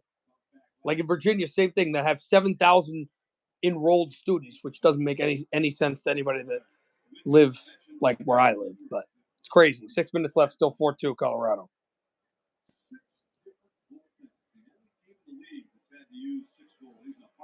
Yeah, no, it is the best football conference. I agree, but yeah, that's that's nuts. I mean, I agree with the NBA thing. I do. I think that they got to switch it up. I will say in the first round, the 5-4, sometimes even the 3-6, those are games that push back, but not really. I'll tell you what we need. What is going to change everything, and we almost had it a couple years ago. We need the reverse sweep. Once that, because baseball was the same way. If you're up 2-0, you're probably going to win. There were a couple series where it changed, but it really didn't happen. Once you had the reverse sweep, then things started happening. Wanky things started happening in series. You had teams kind of find their way back, and it really got interesting. 5:39 left in the third. You need a reverse sweep in basketball. That will change everything. The problem is, though, are you going to get one? Because No. I think it's probably the most predictable of the major 4 sports. I'll just say there are like 3 tiers of basketball teams. Yep. And if you're going through different tiers, they're not going to beat each other. That's it. Right. It's just too much like intermediary sports, meaning high school, college, stuff like that. Do you know what I'm saying? Yeah. It's too much like that. If it's professional, everybody should be good. I'll tell you, the hardest thing to predict, the hardest sport to predict, by far, is baseball. I can't even, because you got pitchers. You never know where the pitchers are going to go. You never know who's going to pitch. Maybe a pitcher isn't ready for an inning. Who would start that decisive game? Who's going to? It's a complete crapshoot. Hockey, Eric, I don't know if you feel the same way, but I know everybody says, "Oh, it's up for grabs. Oh, you never know. It could be any team." I usually have an idea by the second month in, or even before that, of what teams are going to be around. Now, to be fair, I didn't think Washington was going to be good this year. They figured something out. Washington is unserious, and I will stand by that. Yeah, I guess they're just house money. I don't know what it is. Oh my god! Now we're announcing high school goaltenders of the year. Minnesota's the best. Go ahead. Anyway, there has to be a reason they got swept last year, and I think the reason was more than the Rangers were good and the Capitals weren't. They were tired. They were mentally out of it. But if a Caps fan comes to me and tells me, "Oh, it's because Luke Dubois," Eric, I don't know if you know how I feel about him. Trent does. I don't like him. I agree. I don't like him. And I don't like how he plays. I call him Mr. Attitude for a reason. And also, people keep saying, "Oh yeah, Ovechkin, Ovechkin, Ovechkin." He's gonna break the record. That's an obvious part. Okay. But in the playoffs, if he still was putting in playoff effort, I think Washington would have won a round since 2018. Now listen, they were. He got his cup, and now manhandling the Panthers in that series. He got his cup. And after that, Any goals that don't count towards 894 don't matter. Right. I mean, here's my issue with them. Everybody's talking about him, and that's true. And, they'll talk about Backstrom occasionally, and they got some good forwards. I worry about Carlson. I've always liked him, and I don't know what they're getting on the back end. That's the problem I have with them. But most teams I kind of have a feeling of. We had a game that we did, actually, with Josh. We could start it again, although I'm not going to give my take on it until we get to Minnesota, because that's the team that we stopped on. But let me know if you want to. We'll weave it into the NBA game as well. I'm going to say an NHL team, and we'll start NHL because I know hockey's your sport before football. And you kind of give me, you don't have to be long, but just kind of a short take on kind of what you think they are this year, what you think they could be in the short future. And I'll give you an example. So like Anaheim, Trent I think Oshie. they're feudal. I don't like Verbeek as a general manager. I don't think their prospect pool is that short, is that long, and they're on a long climb up Everest. When you are trading for Jacob Trouba and giving up usable assets for an $8 million defenseman who is completely useless, I think I think you deserve to get fired. I don't think trading for Trouba is that bad because I like him defensively, but giving up I assets don't is ridiculous. like him And also, defensively. you got to have a leader in the room because you have to have some experience, but you don't give up assets. You give up to be named later stuff and like barely anything. He was pretty desperate to trade him. You don't Bad one, give that McKinnon. much up. By the way, McKinnon drop pass crossed again. It's given out there, and he loses the puck out behind the net. Go ahead. You don't give that much up. I don't see what's going on. Also, their prospect development is That's my issue. not good. Not good at all. That's the main issue. Because you could buy. We're going to get to Chicago. Well, you're going to get to Chicago. I already gave my take in the last stream. Chicago is buying contracts left and right. That doesn't make sense. To be fair, though, they have a deep prospect pool. Anaheim doesn't. So you're doing both bad things. They're going to be in for a long haul. All right, next would be Boston. Well, that is a team that I really like, as you know. Yes, I think that's second for you. Yes, they are. Yeah, okay. I think Boston is in a very confusing spot where they're trying to use their new prospects like Brazo and Patra. Sure.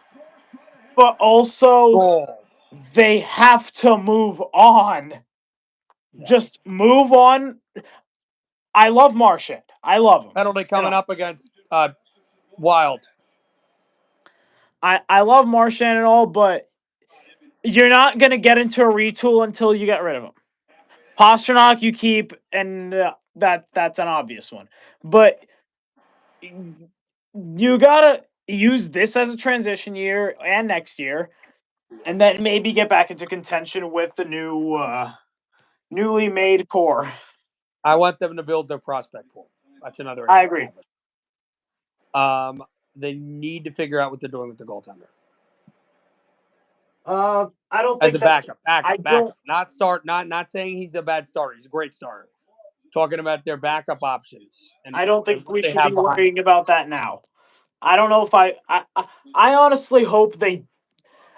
I don't like. I know if they make the playoffs, they're probably going to get smoked in the first round by a Florida or something. And I'm not a huge fan of Swayman. I'm just honest with you. I'm just not. I don't like how he's been playing, honestly. But see, it's not just he's not playing well. I don't like his positioning. Like I get into coaching stuff. I don't like really his positioning. I don't like kind of how he plays in goal in general. And I get he's a smaller guy. I'm not big on how he plays. And also, is it even if they do find their way into the playoffs somehow, even without McAvoy, Why do I have a feeling that they could do something against Washington? Again, I have no faith in them because again, we've seen enough of playoff Ovi Here's since the thing, though. 2018. You know what's going to happen? I'll tell you what's going to happen. Because Toronto's going to, I know they're in the lead right now, but they're going to fall off. I'll tell you what's going to happen. Boston slinks in. I think they get in the first wild card spot if they get in over a tiebreaker, over Columbus or the Red Wings. Guess what? You're going to play Florida. So then, why even? Yeah, I like the idea of selling off the deadline. That's good. Wild try to bank it in, cannot. It slips off the far board. There's a man That's why I going think down, we a should sell. penalty. Oh no! For a hold, 1:10 left, and this might be the game. Nice one. Thanks for the Next penalty. one is Buffalo. I mean, can we just skip them because they're never gonna make the playoffs? We know they make that. me so disappointed. I love their talent. I will not be rooting for a team owned by those guys. And they are talking about dealing Peterka, which makes no sense. They're also trying to deal Bowen Byram. Bowen Byram, as you know, is a generational defenseman. He is. I understand it's a different game in the NHL. Have you watched his Vancouver Giants tapes? No, I've watched his Colorado Avalanche tapes. Well, obviously. But before he was drafted. No, I have not. But I've seen him in Colorado to know who he is. And the only reason we traded him is because we have so much high-end D talent. I understand it's different, Junior. His tapes were unlike any defenseman, including Matt Carr, I've ever seen. At least offensively. Even defensively, he showed some things that I've never seen. His upside is tremendous. They have so much talent on their team. They are not managing it. And meanwhile, they decided, it's probably someone in Buffalo was like, so let's just see it available. Let's see who's available for coaching. The guy that took us to the Cup final over 25 years ago. The guy that went to the Cup final 25 years ago, and just recently, let's see, he was with New Jersey. How'd they do on him? Oh, they missed the playoffs under him because he's such a terrible coach. And when they started to turn it around was when they fired him, and it was still too late because he dragged them down so far. They got to figure out what they're doing management-wise. Why? They have a lot. Thought it was a good. Oh yeah, and that coach definitely didn't coach the Sabres before, and the Sabres were definitely not terrible under him. Who thought it's a good idea to hire him? But that was under system and under different management. And also, not only was it different management, but you have to remember that you're dealing with other GMs. You're dealing with guys like Chris Drury. He coached Chris Drury. So here we go again. I mean, that's Mark Crawford was an assistant coach for many years in Chicago, and people were saying why. Why is Mark Crawford being asked to deal with general management duties and coaching duties with a guy like Joe Sakic, who he coached, into the empty net score? 6-2. Nice. Yes, he's part. GG, Minnesota. Colorado wins. I'll gladly take. They're about to win with 8 seconds left. Quiet score, by the way. Game of February. Thanks for the quiet score.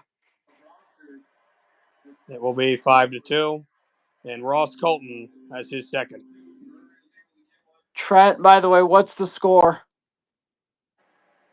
Between what? In this game, Trent will get it. 5-2. Why is that a joke? If Trent's here, he'll know. He's probably on and off. He'll come back. Oh, Emil Bemstrom. Oh, God. I hope that joke will die. All right, we're not done, though, because we're going to go over to... Why do you hope that joke will die? La La Land. Why is this third quarter taking forever? What do you not like about Emil Bemstrom? That you guys keep mentioning it. Driving towards the basket, Kawhi! It's good! And he draws the foul, and the Clippers tie the game. What a play by Kawhi. Night poking, night coping. I'm not going to say the rest. And Kawhi, who loves load management, let's not bring that darn word up again. The one thing the NHL will never do, load management. Do you understand what load management is, Eric, or no? No. Also, I have a trivia question for you. You get a guy and you give him a set amount of minutes, like they do, like a set amount of innings for Judge, and if in basketball, a set amount of minutes, and they play a set amount of games, then they like sit out certain games because they're trying to manage for the playoffs. It's the NHL people do not like this. It's a rule that is irritating a lot of people. Coach Lou telling James Harden what to do if the rebound comes back out. The free throw is no good, and the Lakers take it. Yeah, it's. I have a trivia question for you. Oh no, okay, and then we'll go to the next team. Go ahead. Timeout. In the last Lakers. month, who has scored the most goals against the New York Islanders?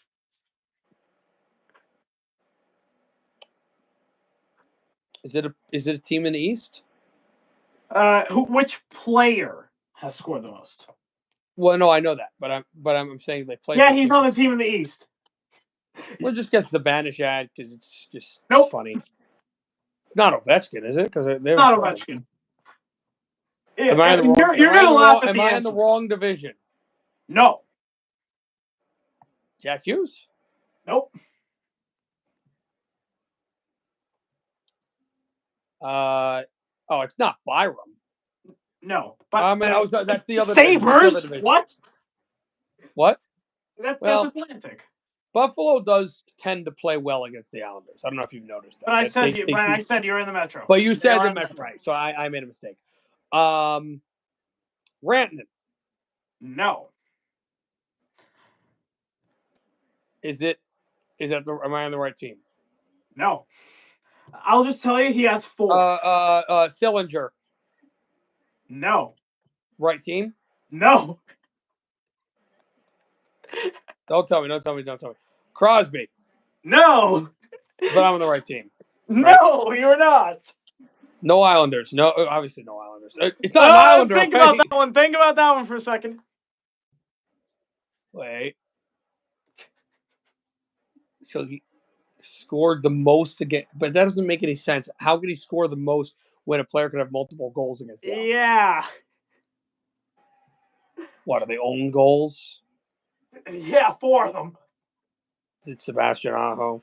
No, he's not even on the Islanders anymore. Not that Sebastian Aho. I meant the Swede. He's not on the Islanders anymore. Oh, okay. He's on the Penguins. Matt Barzal. No, defense. Everyone really likes this player, by the way. Really loves him. Such a likable player. Was it number 3 that I can't remember his name? No. I mean, likable. Like, sarcastic. Oh. Middletown South. Yes, he's another Jersey guy. Middletown South's own Tony DeAngelo. Yep. Did you know he's another Jersey guy? He's from about. I didn't. I just know everyone. He is everyone's favorite player to hate. In fact, I'll tell you something funny. I mentioned to one of my coworkers and another guy who works for another network that writes New Jersey hockey at a playoff game yesterday, and I mentioned something to the effect of talking about just high school hockey. Tony DeAngelo, he was something on those teams. Oh boy, he was something. Press box, they go berserk laughing for 5 minutes. I can't talk to them for a second because we're having a joke about how he was something. I was like, no, I meant, what I meant. I said, so everybody knows that and Lou wanted him, and, whatever. Yeah, he has 4 own goals in 1 month. Yeah, that's bad. Doncic misses the shot, and Carolina's your next team. Right. Carolina's my next team. Right. Yeah. Right wing. Kawhi loses it. Kawhi drives, tries to bounce up, and LeBron is faking going on the double team. They bring him back to Kawhi. Kawhi driving again. Crossover. They're just so twists, and it's no good. But a foul on Lakers. Oh wait, they no, might honestly be the most overrated team in hockey. I wouldn't go that far. My point was, I think they have a very good team. I think they have some good players. But they, to me, are an Eastern Conference contender, but not a title contender. I would agree with that, and I don't think they're more than a second round team. I give them a couple of years left. I would like them to widen their prospect pool, but again, when you're going to be competing for your division every year, very hard to do that. You're going to have to do what Detroit did for so many years, and you're going to have to. I think it's legit, especially for fans of Metro teams. Peter, you were one of them. Yes, I am. Yeah, you should be. I believe they should be scared of Nikishin. There should be what? I believe Metro fans should be scared of him. Who? Alexander Nikishin. Is he in Carolina's prospect pool? Yes. Yeah, they have good players. He is like draft well. He is the next Cale Makar. Oh, God. Why do these defensemen go to teams that I just like? I also think, side note, we may be entering the new golden era of Russian NHLers. Oh, don't start, because you're going to get the peanut gallery over here ranting and gloating about Mishkov. So don't even start with me on that. And also, now there's trade rumors that they want. Say now he's coming in. He's coming in hot. This is why to watch it. By the way, it's 69-67 Now, Lakers. I really do not get why the Canes want to trade Rantanen. Like, why on earth would they want to trade for Mikko Rantanen? That I can't tell you. I can tell you why Colorado would trade it for him. I know why we traded for him. I watched this team, and I know I don't want to pay $14 million. I kept pushing the pile a little bit. It's not fair that I necessarily was kind of like, you might want to do this or you might want to do that, and in front of Trent said to him, I know what you're going to do. I know he is a no trade. I said this, I'm going to say this third time in the stream.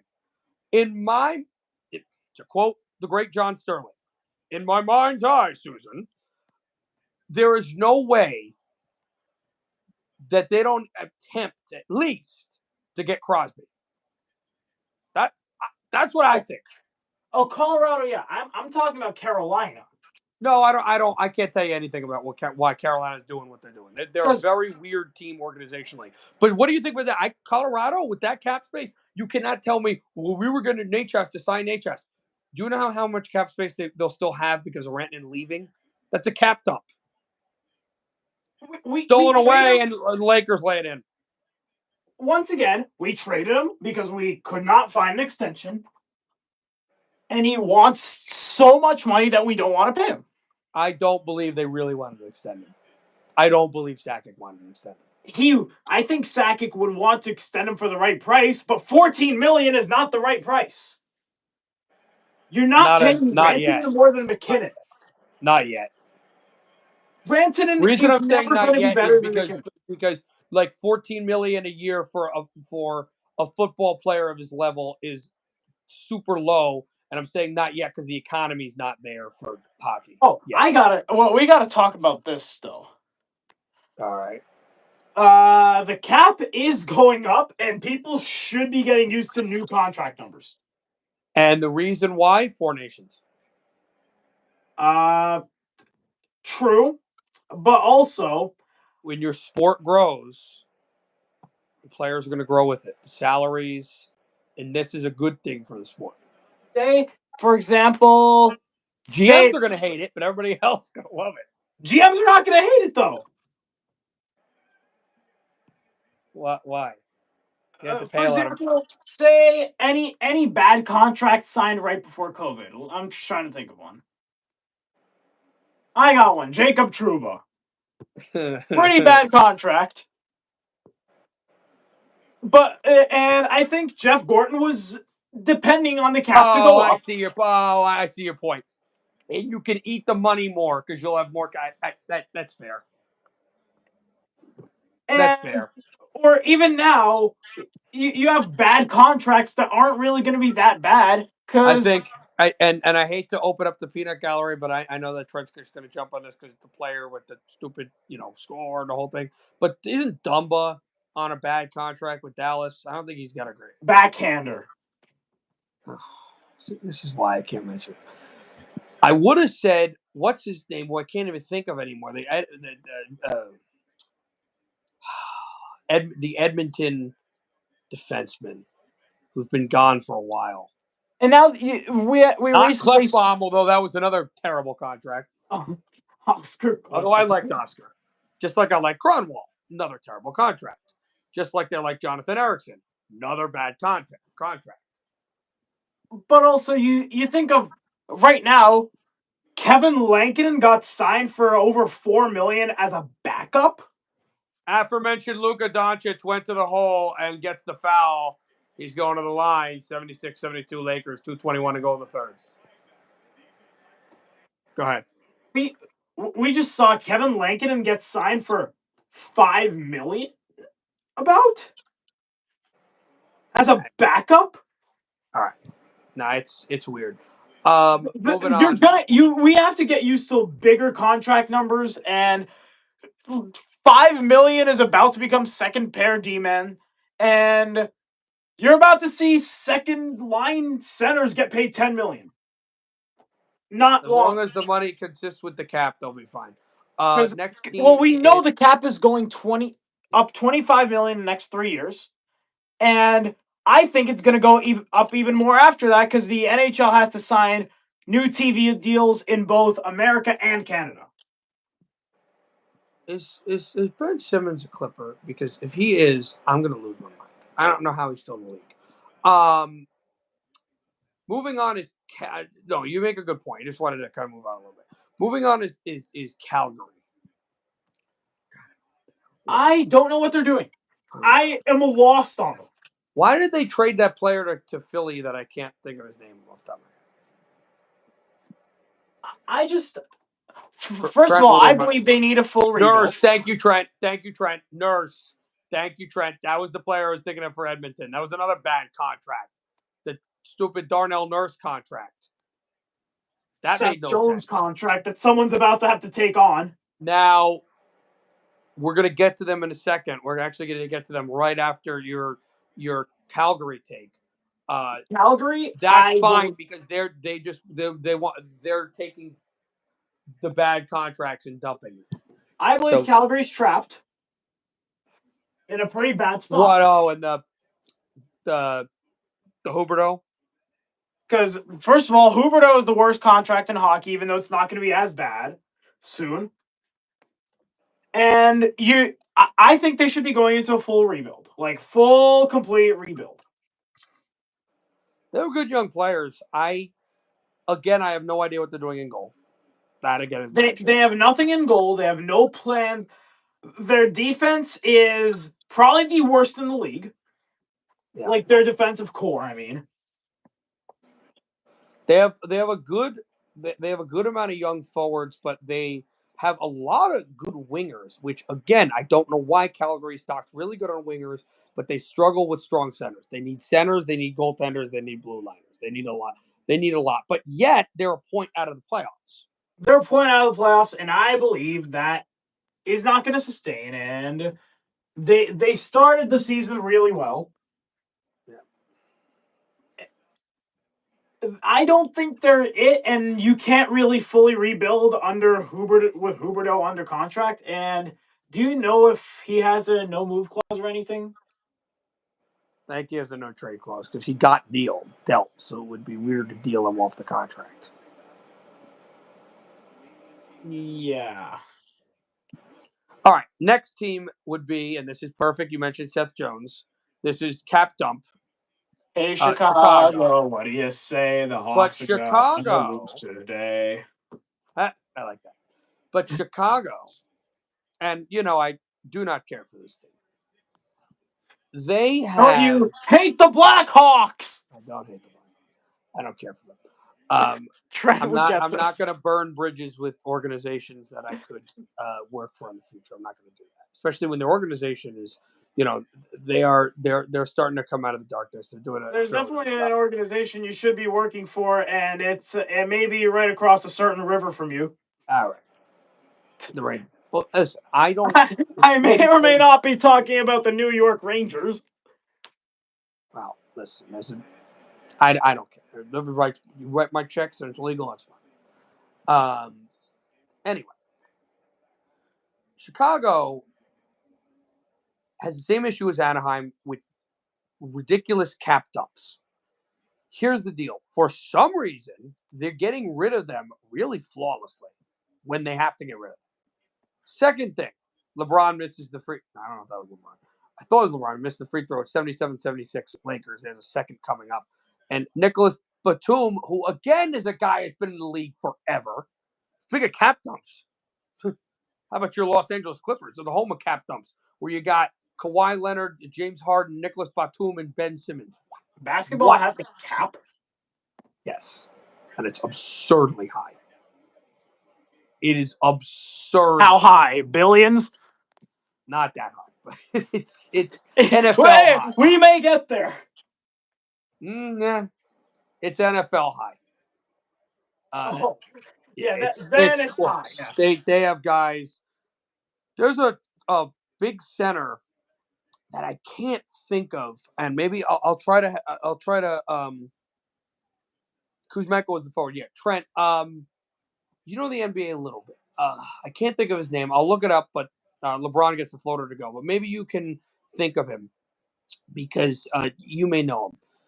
Russian center, played for the Nuggets from like 15 to 20. I think he played for the Hawks as well, was where he had this big deal. I cannot think of the team. Maybe you can remember before Doncic, before Jokic. I mean, you're a Denver guy, but I know you don't really watch the Nuggets. So I doubt you watched the Nuggets 8 years ago or 10 years ago. I did not, no. Yeah, so 10 years ago, I did not care about anything other than hockey and football, and I only cared about football because Peyton Manning was right. And there was 15 to 16. So like right after that, when this was happening, Peyton left, and Denver was starting their descent. And Colorado, I'm sorry to bring it up, was one of the worst teams in the NHL. I know, and you don't have to bring it up because I view the year as a meme. There wasn't really a lot for you to root for at that time. Every time. No, Trent. Every time I watched a game that year, it was just, oh, we lost 5-2. Who scored the goals? McKinnon scored a goal. Other young guys scored a goal. Oh, I count this as a win. Right. That's kind of how I viewed that year. Like, we know we suck. And everyone was calling for the firing of Jared Bednar. Yep. And then 5 years later, yada, yada, yada, we won the Stanley Cup.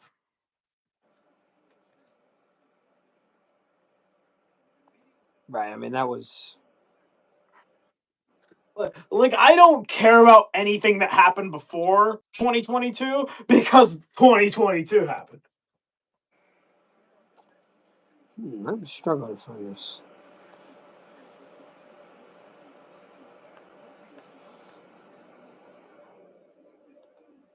Yeah, all right. Next, Chicago, anyway, to finish that. Chicago has a lot of really good young players. That is the reason why I think they're in a good spot. They are far away from their destination, but when these young players mature, they're going to be dangerous. I think there was a weird Instagram post that I saw back when Bedard got drafted. Bold predictions, and one of them was Bedard's not going to make the playoffs for at least 5 years.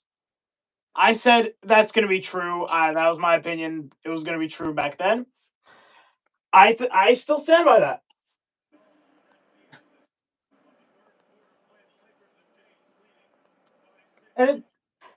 And also, everyone's just clowning on Bedard, saying that he's fallen off.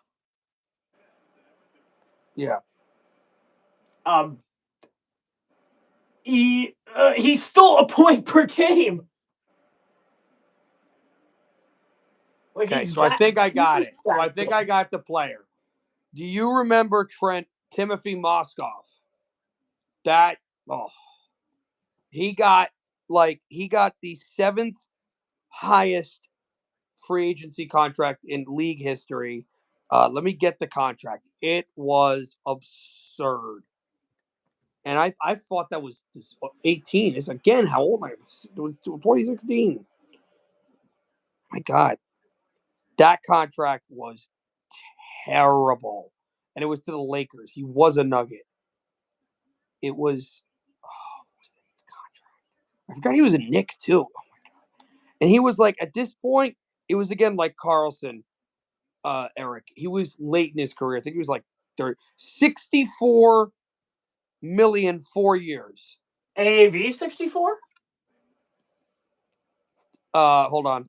Is that a 64 AAV? What's AAV again? Average annual value? No. 64 per 4 years. I'm doing the divided by 4. Still a lot though. That's about what Connor McDavid would get, except McDavid's the best player in hockey. It was 16.8 a year, but again, at the time, that's almost 10 years ago. Yeah, but I'm trying to remember how old he was. He was not young at that time. Hold on. Actually, I get good at this because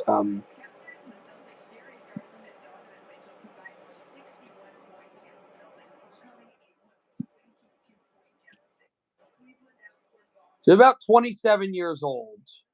So he wasn't as old as I thought. But he was 27 years old. He's not a scorer. His job is basically just to play defense, be a big body. And he wasn't really that good as a defender. He was kind of a pylon that was just big Russian pylon.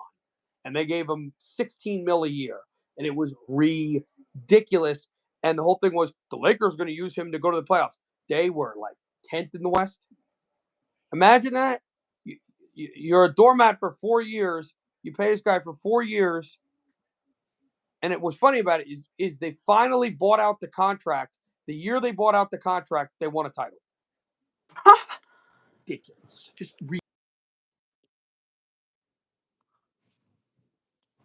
He's just wasting a roster spot. Wasting a roster spot for a pylon. And what was funny about it also was that I think part of it, since he was a Cav the year before, was to try to get LeBron to the Lakers. But then when Mozgov was on his way out was when they actually got LeBron. So again, it did bad. It was bad. And he's been retired for like a couple since years. He got bought out. He's retired from the NBA. Oh no, that's right. No, they bought him out like a year before. No, that's right. They traded him on the second year of the contract before they were going to buy him out. And then the Nets bought him out for the last year and a half of the contract. He then played 3 years in Moscow and then retired. Terrible. And that to Genie Bus was worth $64 million. And once again, that is about the money that Connor McDavid is about to get this summer. They'll give 16? I think 16 safe. Whatever the highest amount is you can give him, he's the best player in the league, and he also not only is the best player in the league, but if you're like, well, what is he getting the revenue not just of the league of the players, but what this sport can generate? Well, what was the biggest event that you've had in many years? The Four Nations, and who scored the winner that's been just posting over and over and over? That man. So kind of every excuse that he could use is valid. The only excuse that he doesn't have right now, and for my sake, I'm hoping he still doesn't have it, and for your sake as well, is that he doesn't have a Stanley Cup. But besides that, or a gold medal, but that now he has could a gold happen medal. next year. What? Well, now he has a Four Nations gold medal. I don't think it's a medal. They got medals. They did. No. Yeah. I turned the TV off and went to bed. I stream. knew that I did the same, but I knew they would be getting medals before the tournament even started. Anyway, moving on. We made our case for Chicago. I'm not really making a big case until we get to where I left off, because I already did it on this previous stream, and for those that already heard, it's kind of not fair. So, the next, they're looking at Kawhi, and this is the other problem with basketball. Kawhi got bumped off a leg. Oh, no, never mind. They changed it. But what they were going to do was look at it and see if it's flagrant. By the way, we're in the fourth quarter, 87-80, Lakers lead, and they are moving the ball right now.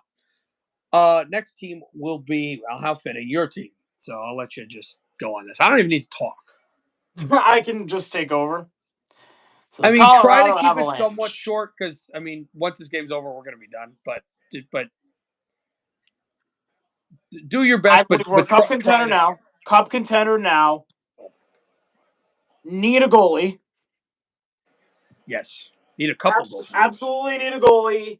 Maybe need a little more defensive depth.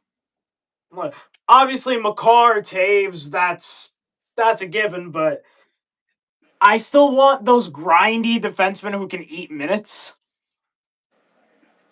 And I don't think we have that right now.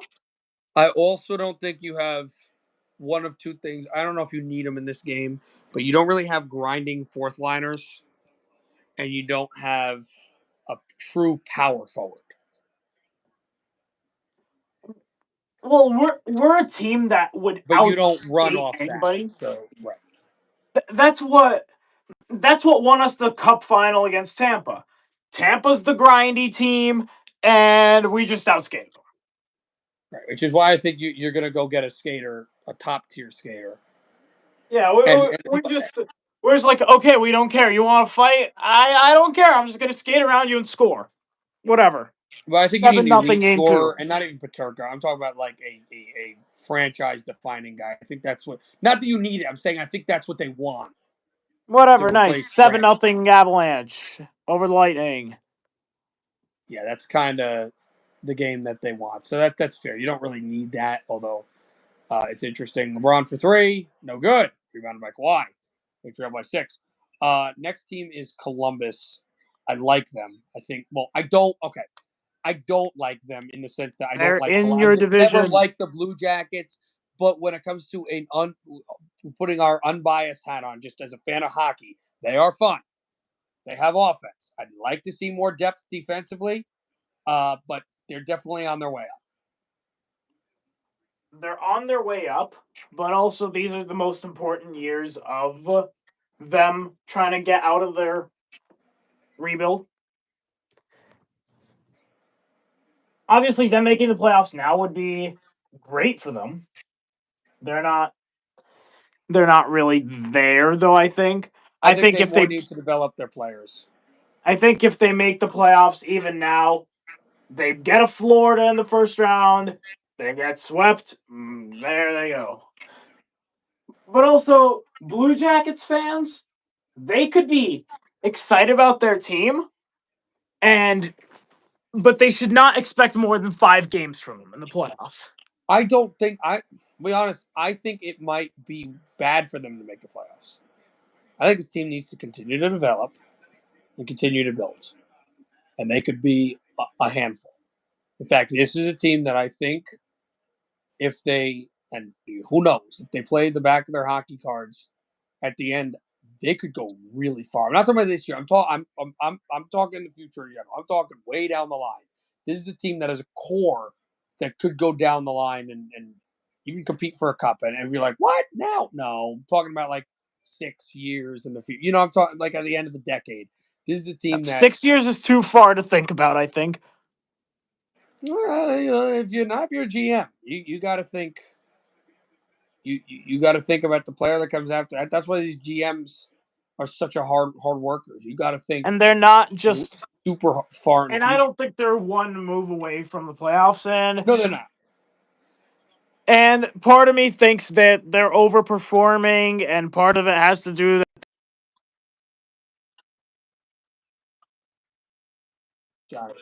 Yeah, we saw that. Well, I'm not gonna mention the stream. I'm not gonna mention the stream, but because I don't want to. But we saw that within. All I'll say is we saw that. Well, not we. I saw that with a team that my work covers a lot that had a similar situation. That's all. That's all I'll say. And you play above your weight because human emotions are a tremendous thing. But yeah, but they don't need to go to the playoffs. Eric, they don't need that. They need to develop. Well, if you're a true competitor, you want to win every year, and you want to win a cup every single year, of course. And the players want to win. The players aren't going to take a back seat.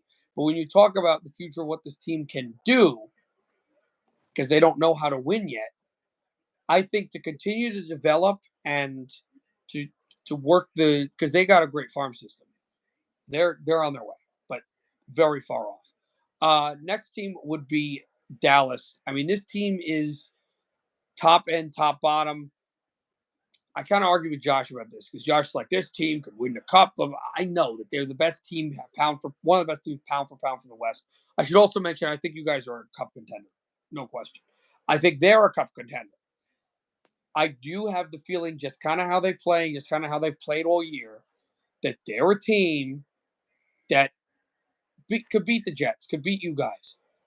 I don't believe that their team necessarily could win the cup because I think that they still have. I don't know if they have that it in them, that it factor, that those grizzly veteran Stanley Cup guys. I know they have them a lot, but not to the level where I can see them.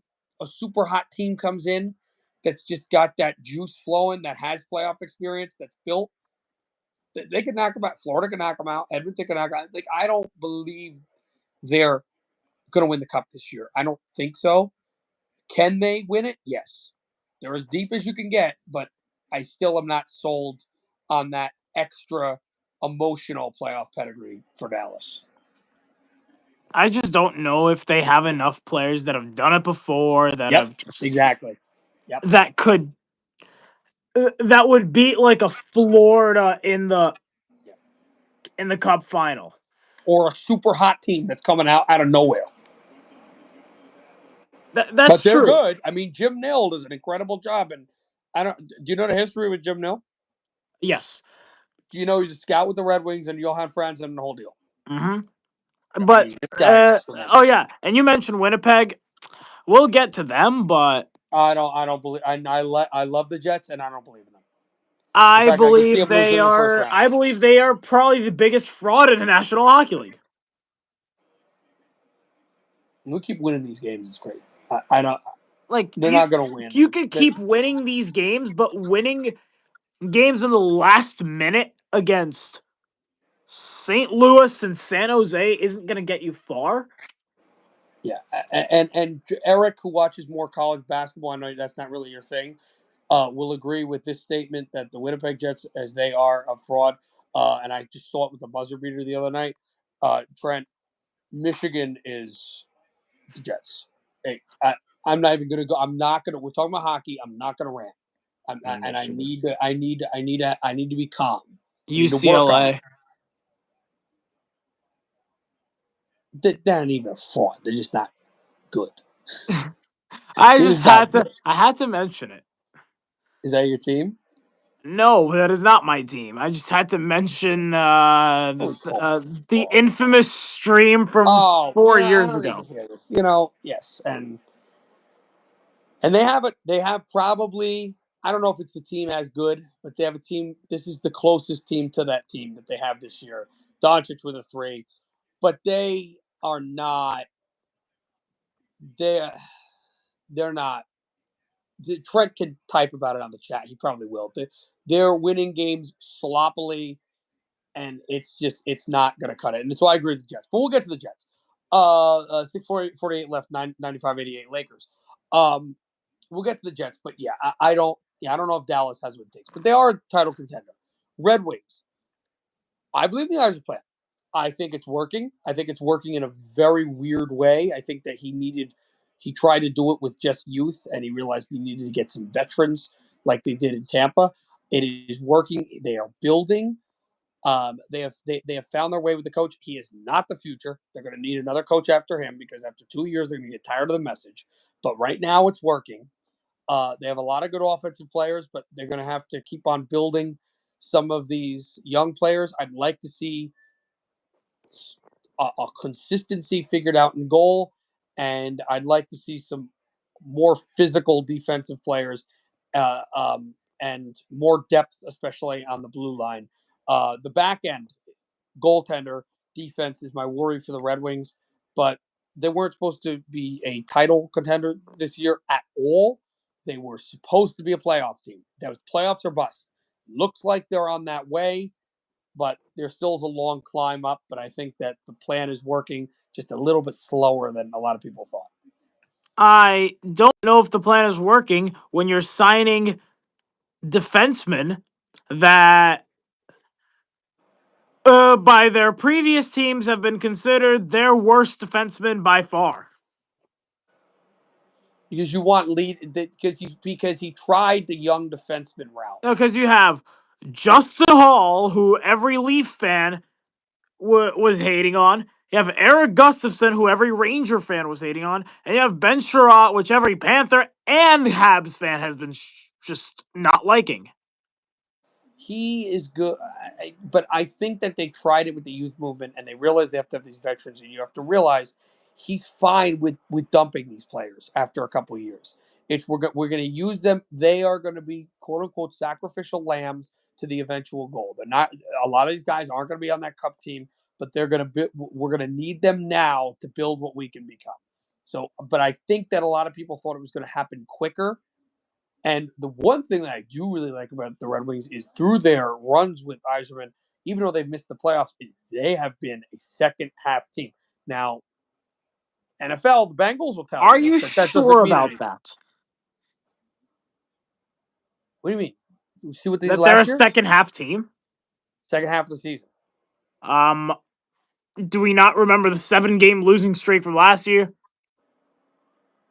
And the majority of those losses were sans regulations. You were getting points. And then they found their way at the end. But it doesn't matter. You got to start strong. You got to finish strong. They did not start strong. But, and by the way, Patrick Kane is going to be on the SportsCenter show after this. So it's fitting we're talking about the Red Wings. But I see your point. I just think it's working, but it's working a bit differently than Stevie hoped. And it's working a little later on schedule. No, again, whoever they get in the playoffs, if they make them, they're. I think we can agree that I think you can Washington's push Washington because I think Washington's a fraud. I'll be honest. Usually the Jets are a fraud. I think Washington is kind of a fraud. Oh, I went on an entire rant why I think Washington's a fraud. They are. Yeah. So they could beat Washington. Now, whatever wildcard team gets Florida is getting dumped. Florida is a much tougher team than I thought. Florida's probably better than if I'm being told that Doncic hit we another are three, and this was playing deep the from the logo. Washington Capitals in the Cup final, I am not scared. Well, don't they play the same game as you, but you guys are better at it? I don't think so. They don't really dump. They're not a crazy fast skating team, really. They're not fast, but they like to run east-west with their young forwards. We base our entire game off speed. Right. I'm not saying they're fast. I'm just saying they're not fit. Would you say they're physical? I wouldn't say that. No, we're just faster than them. We have better scores than them. And again, that's what Ovechkin. I said. I think they're a version of you, but not as skilled and not as talented. I think speed's the difference. No, 100%. Well, we'll go through the teams. I don't know if there's a faster team than you guys in the league. Maybe Edmonton, but That's No, no, not because really. that's just the top line. Your whole unit That's. is fast. But then I remember that Warren Fogle is no longer an Oiler. There's one team that I think is fast, and I know you're gonna laugh at me. And I don't think they're good, and I'm probably gonna miss the playoffs. But Seattle's pretty fast. They're fast, but they don't have have scores. Exactly. Which is why Colorado's at a Oh great yeah. spot. I But the would problem like is to Colorado against the goaltender. abruptly pause on this because I just came across a bit of a list from ESPN, Sure. and it's every team and what they should do at the trade deadline. And let's see how much we agree Oh, well, on. we can do that. And why are the Lakers fouling James Harden? Bad decision. James Harden just went for a three-pointer. He missed it off the glass, but he was fouled by Haynes. And with 5:01 to go, the Beard is getting 3 shots from the charity stripe. And I believe the deficit is 6. So there's a real I'm just chance. gonna Deficit quickly is 5. summarize. Wow. I'm just gonna quickly say for each team. So Atlantic, Well, we could Boston. talk about it. We could talk about it. We Yeah, don't. We could wait for this for another stream. Tomorrow probably. yeah. Well, I am going to probably be real dialed into that one because it's an outdoor game, but we can go on stoppages and crap like that. Boston, they're saying just stand pat and wait for the summer. Terrible. I disagree. I disagree. I think you need you don't need a goaltender. I would try to get even if it drops you out of the playoff race. I would try to get a top tier prospect. I think Specifically they should forward. be selling. Yeah, but I Buffalo, don't. they're Who's taking saying Marchand? Nope, I don't think anybody would want to take him. Isn't his uh, contract like bad? it's bad. Yes, I Yeah. don't So think why people. would you? Right. So what are you offering? You're not offering Pasternak. What are you offering? Coyle. Nobody wants Coyle because the contract again is terrible. You could retain. Okay. Now I wouldn't go into him. Yeah, You know who you could get decent value from Carlo, but again I don't know the contract. I'm not sure what it is honestly. Buffalo, sell and salvage something from the season. No, wrong. They honestly should stay pat because they have a lot of good talent and they shouldn't lose any of their young talent. Yet we almost know for sure Bowen Byram's not going to be on their team by March 7th. But why? They Is are he a so UFA? insistent on moving him. Yeah, That's it why. does. The Devils. I would jump at that. Oh yeah. Jump at that. Oh, the Devils are a team that would use Correctly. use Byram. My You thing know with the what? And I Devils, believe Byram would be the Vancouver Giant Byram because they would allow him to move into the ice. Him and Hughes. Oh, and I mean, yeah. can't think of his name. The really young one, the defenseman. Him and Luke. Oh, Thing with the Devils that their defense is really good, but makes some pretty bad mistakes at pretty bad times.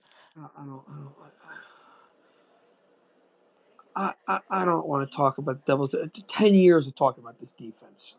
Talking about this defense since Brodeur was in goal. They don't. I'm not. I'm again. The heart rate is going to start. I'm not even going to start with this. The defensively, it's just terrible. I mean, they're a good statistical defense, but they do things that don't make sense. Detroit. They do a lot of things that don't make sense. They don't know how to. It's amazing. I watch my games, Eric, that I have to for work, and every team manages on a kill to dump the puck off the glass and not try to skate with it when you're killing a penalty, even if they're a strong, shorthanded team. And then the forwards can come and forecheck if you want to. And this is with 16-year-old children. Meanwhile, we're skating around, not dumping the puck on a kill. I don't get it. If you Matt Carr does it, you're not my car. you Quinn need Hughes some does it, you're not really your brother. skilled players to be able to do that. And it doesn't and And even then, No. Makar is not going to go on a 1-on-4 on a penalty kill.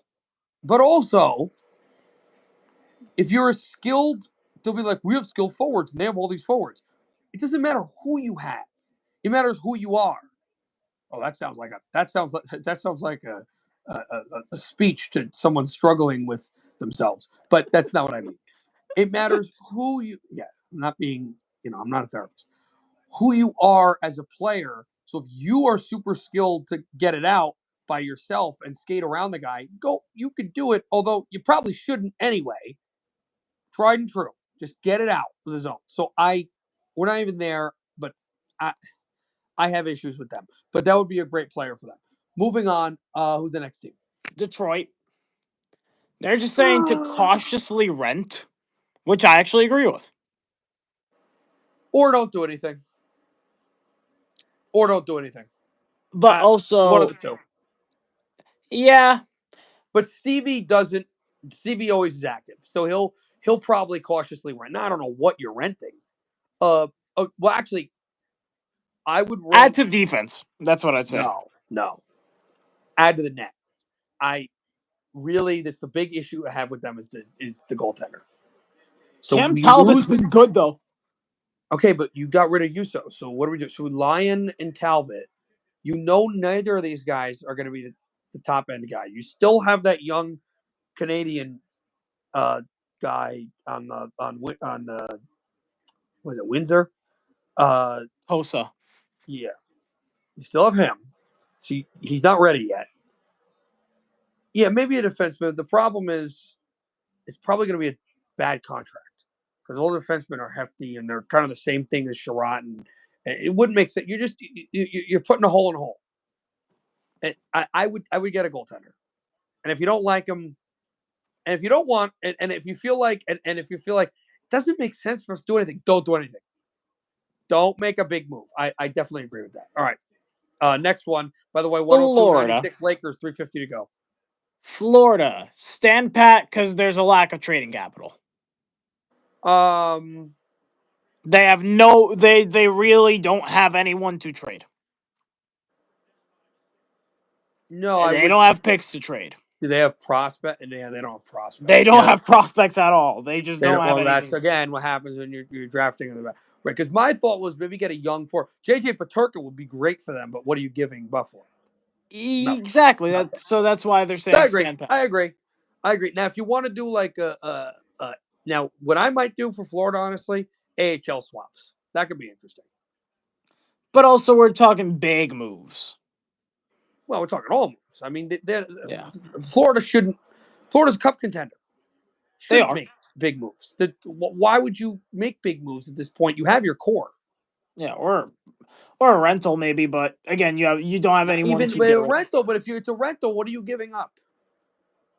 You're going to give up a lot. You don't. That's exactly the point. That is the point of you don't trade anything. Right. So I agree with that. Yeah.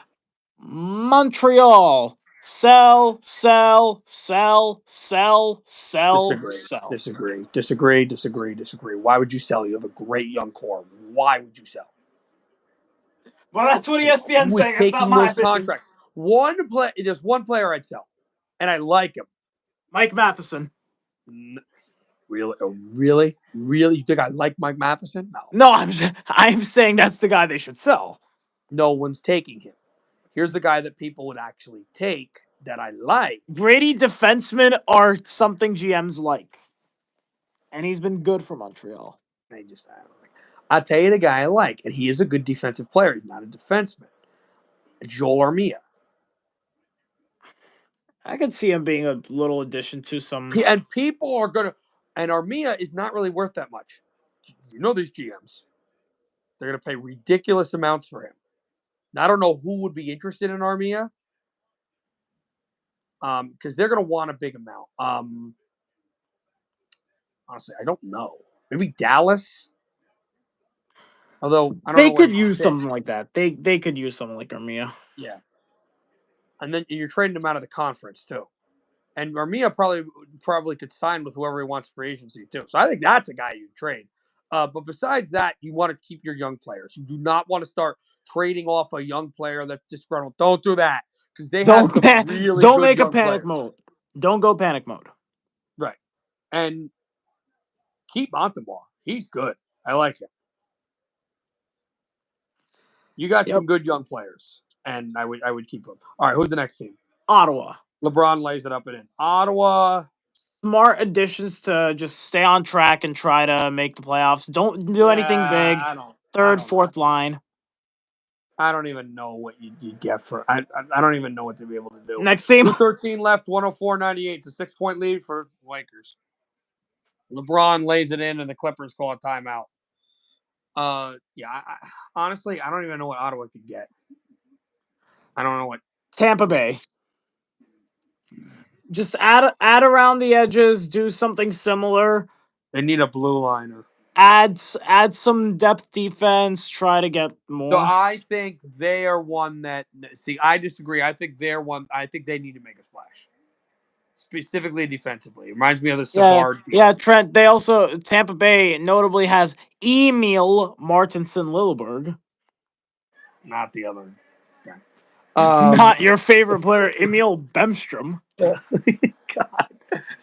it's not my favorite player. Yeah, he Want is to make now. a joke with me? The joke should be Erickson because everyone hates Jonathan Erickson, and I love them. That's gonna be the new one. That's also 52 as well. So I get a kick out of him because there's a young man that I've gotten to broadcast a couple of times who's actually a hockey player, hockey and a football player for one of the teams that we cover, and his name is Jonathan Erickson, although spelled with a K. And there's a lot of Red Wing references when he gets. Although he is a power forward, which is funny. He likes to hit guys in the chest and then go on the left wing and jam in rebounds. This is not what Erickson did at all. Johnny's a good kid. But moving on. Number 52. Sam Rosen just saying Bemstrom. Emil Bemstrom, number 52. James Harden for 3. No good. Rebounded by the Lakers. And we have a loose ball. No, we do not have a loose ball foul. Thank goodness. Anyway, Toronto. Add important depth. Don't do anything. Don't do anything. All they do is these albatross contracts for guys out in their prime. Don't do anything or find a young player you could get. Yeah, ESPN disagrees with you. They think they should make a splash again because it's now or never. Actually, there's one splash they could make, which fits with ESPN and myself. Aforementioned JJ Peterka. Now, Buffalo is probably not trading him across the Niagara, but that would be the only guy I would trade for. Is that a splash, though? It's kind of a splash. I mean, he's a good player, but it's not. But it's not. They think they should be going. I don't even know who's the top. Wait, let's go back to the 40 thing. Brock Nelson's the top. Still want me to take Brock Nelson? Islanders aren't trading Brock Nelson to Toronto. Kidding me? After Tavares? No. Every Islanders fan's favorite player. They still remember him. I'm telling you, it's still. No, they're not gonna. That's something I want to do. Go to an Islanders Leafs game at UBS. Just to. I was about to say Nassau. What is it called again? Wire. The hockey thing, the trade deadline thing. Daily Faceoff. The game is about to end. Well, I'm just gonna name top 10. Brock Nelson, Scott Lawton, Brandon Tanev, Jake Evans, Seth Jones, Casey Middlestat, Bowen Byram, Carson Soucy, Ricard Raquel, Kyle Palmieri. Okay, so there's probably one of only 2 players. And Joel Armia's 11th, and we just mentioned him, by the way. So there's probably only one of 2 players that ESPN wants them to get. Nelson or Raquel. Both of your comments. I could see Raquel fitting them, but I don't think Pittsburgh would trade him to Toronto. True. Kyle Dubas. Deal. I don't. It's not even that. Their GM is Kyle Dubas, and he tends to not be smart. I don't know what they would do. I don't know what they would do. I really. This is the same GM that gave up Gensel for free and let him stay in the division. That is true. Yeah, that is true. I can see Raquel going to Carolina, but I don't see what need that. Oh no! How about a Raquel trade to Carolina that somehow has some stipulations about Rantanen? If Rantanen's not going to Pittsburgh, No, but maybe it's a three-way trade. and what's the third team? Maybe Ottawa. Ottawa is not. They're not going for Rantanen. Well, it's not just who needs him; it's also who is available that'll take the cap. Oh, I know who. Our good friend Pat Verbeek. Because well, listen, they again. I hate to dunk on this team. Well, I don't hate to because I don't really care about this team, but Chicago. There's a purpose with the cap dumps. And why are we looking to see if Doncic's hand hit the ball with 25 seconds left and the Lakers up 4? This is although I understand the idea. If it's off of him, the Clippers get the ball.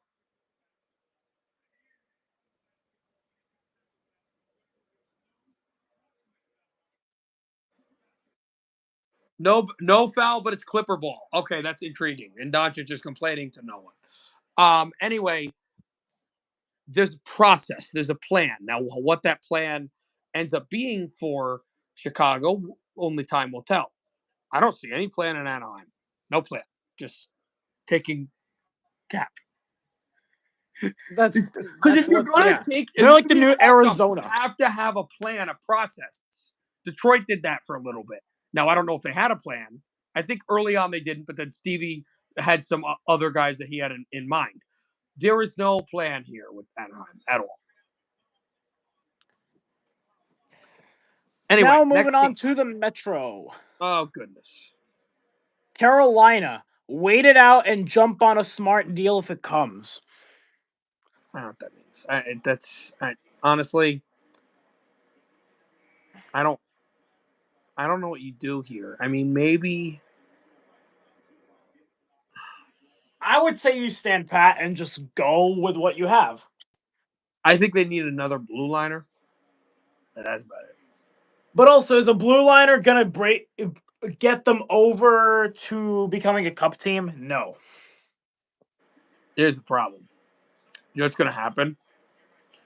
Everybody is going to start launching players at them because they're going to say, "Can we get the Russian guy you were telling me about?"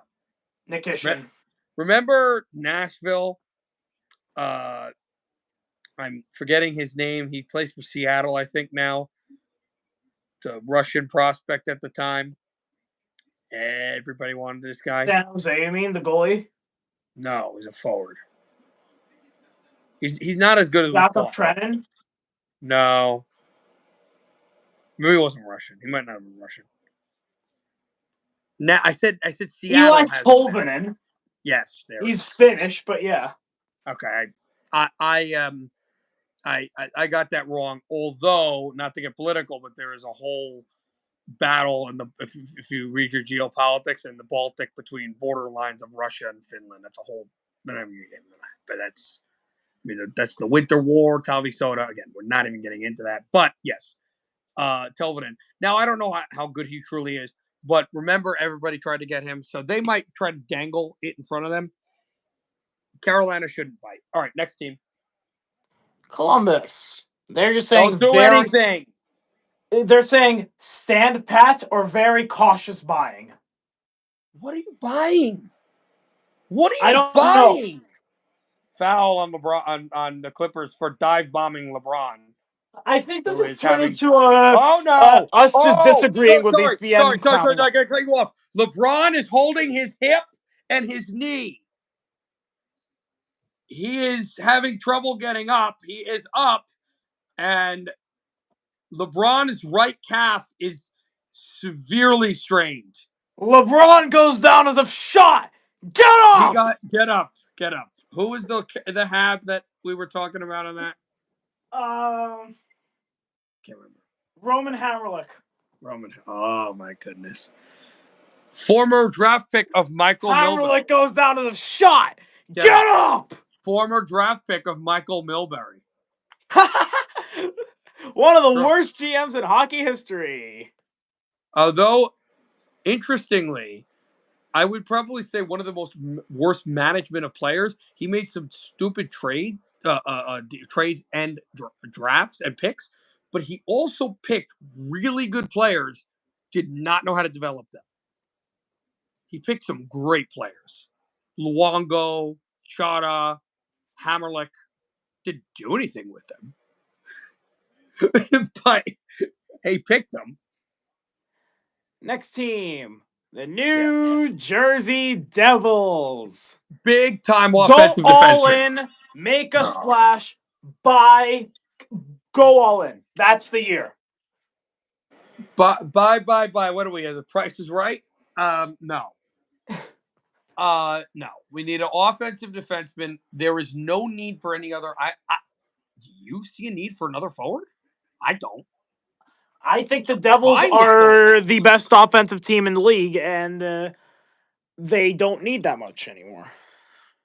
You need an offensive defenseman. If you want to get a grinder, get it. And I think don't they mind need a going out defensive for. defenseman. And I don't. What's up? I think they need a defensive defenseman. They need both, because they need another top tier offensive defenseman and a defensive defenseman, and you need to not need.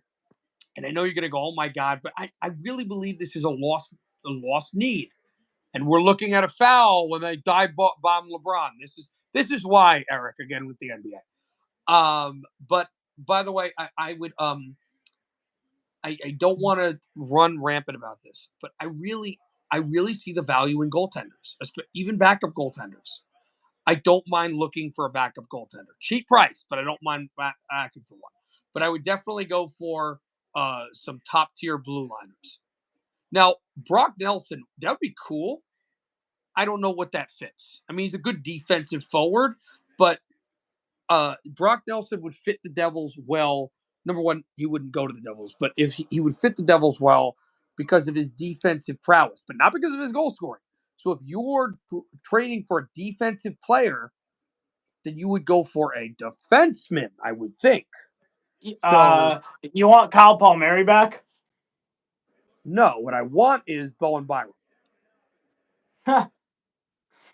I mean, that wouldn't hurt Buffalo, I don't think. And Next the Lakers team. win it 106-102. We'll stay here for the rest of these if you can. Well, I don't know how long we'll stay, but we can we'll go we can try to get like a 2-minute. You know what? Let's version of finish the Christine or something. Metro. Let's finish the Metro, and we'll do the West tomorrow at the Okay. Red Wing game. All right. And Yeah. again, that'll if be I'll 6 be o'clock if I'll be Eastern available time. for it, which I don't know if I will, but What? if I'll be available for it, but I don't know if I will. Okay. We'll Is see. Colorado playing tomorrow? I don't think they are. I don't think we. The New York Islanders. Peter, you there? I'm here. I have to check something. I'm looking up for Colorado. The Islanders. They're saying do nothing. Second, I'm looking to see if you're playing tomorrow.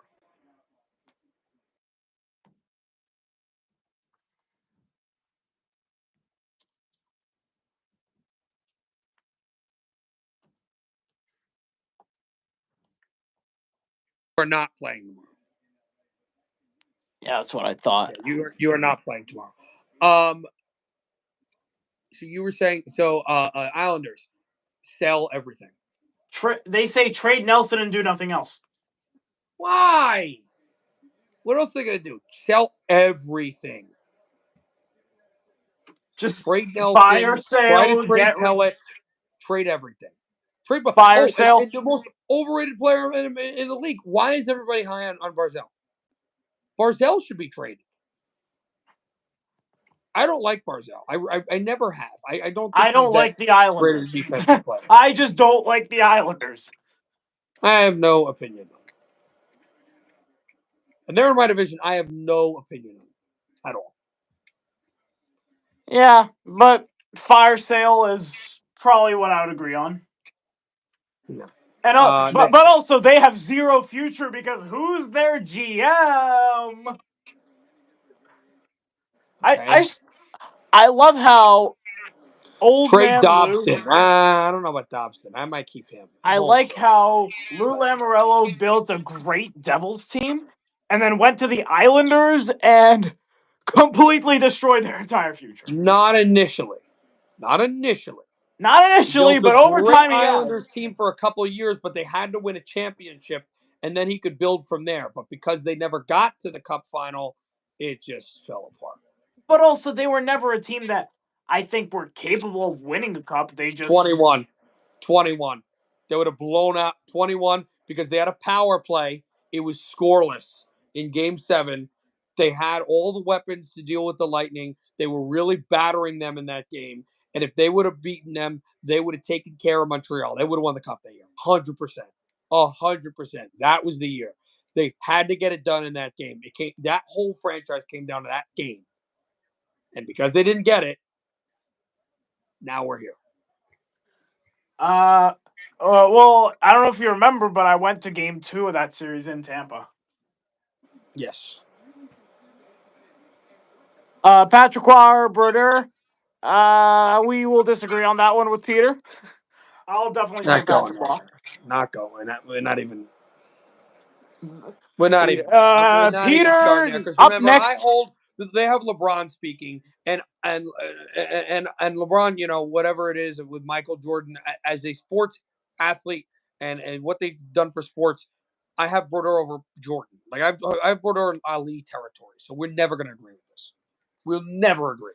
Because you have Waugh ahead of him, and you say Gretzky's the best player. Waugh was one of the greatest players, and would be a great player. Meanwhile, I'm putting him in with like Muhammad Ali. So you are never good. We're never going to agree. Yeah. So we're not even going to start this. We're not next team, Peter. Your favorite team. Oh, I don't know what they're doing. But here they are, the New York Rangers. Chris Kreider. What are we doing with this contract? Which no one does. I actually don't think they should be trading Kreider. I don't know. I really don't know what they do. I really don't know. Because first of all, we don't know what they're going to look like next year. I have no idea what they're going to look like. Rumor has it Brodeur parted the seas. And if... So what did Moses do? Was he a goaltender? And say, if the Rangers do end up bouncing back and making the playoffs next year, would you rather have Chris Kreider with his leadership and good playoff experience, or a third-round pick because that's what you're getting for him? You're not getting more than third-round pick for him. Can I say this as a Canuck fan? What was the obsession over JT Miller? I've researched a lot on that trade. And I'll tell you. So, if Pettersson and Miller had the entire, whatever that was, then Miller says, I want out of Vancouver. I don't want to be here anymore. Because from what I heard from different sources, that you need to have veterans around him, and they didn't really want to build because he was happy last year when they had Zadorov and all that. I think that entire argument was. Let me find exactly what I posted on it at some point.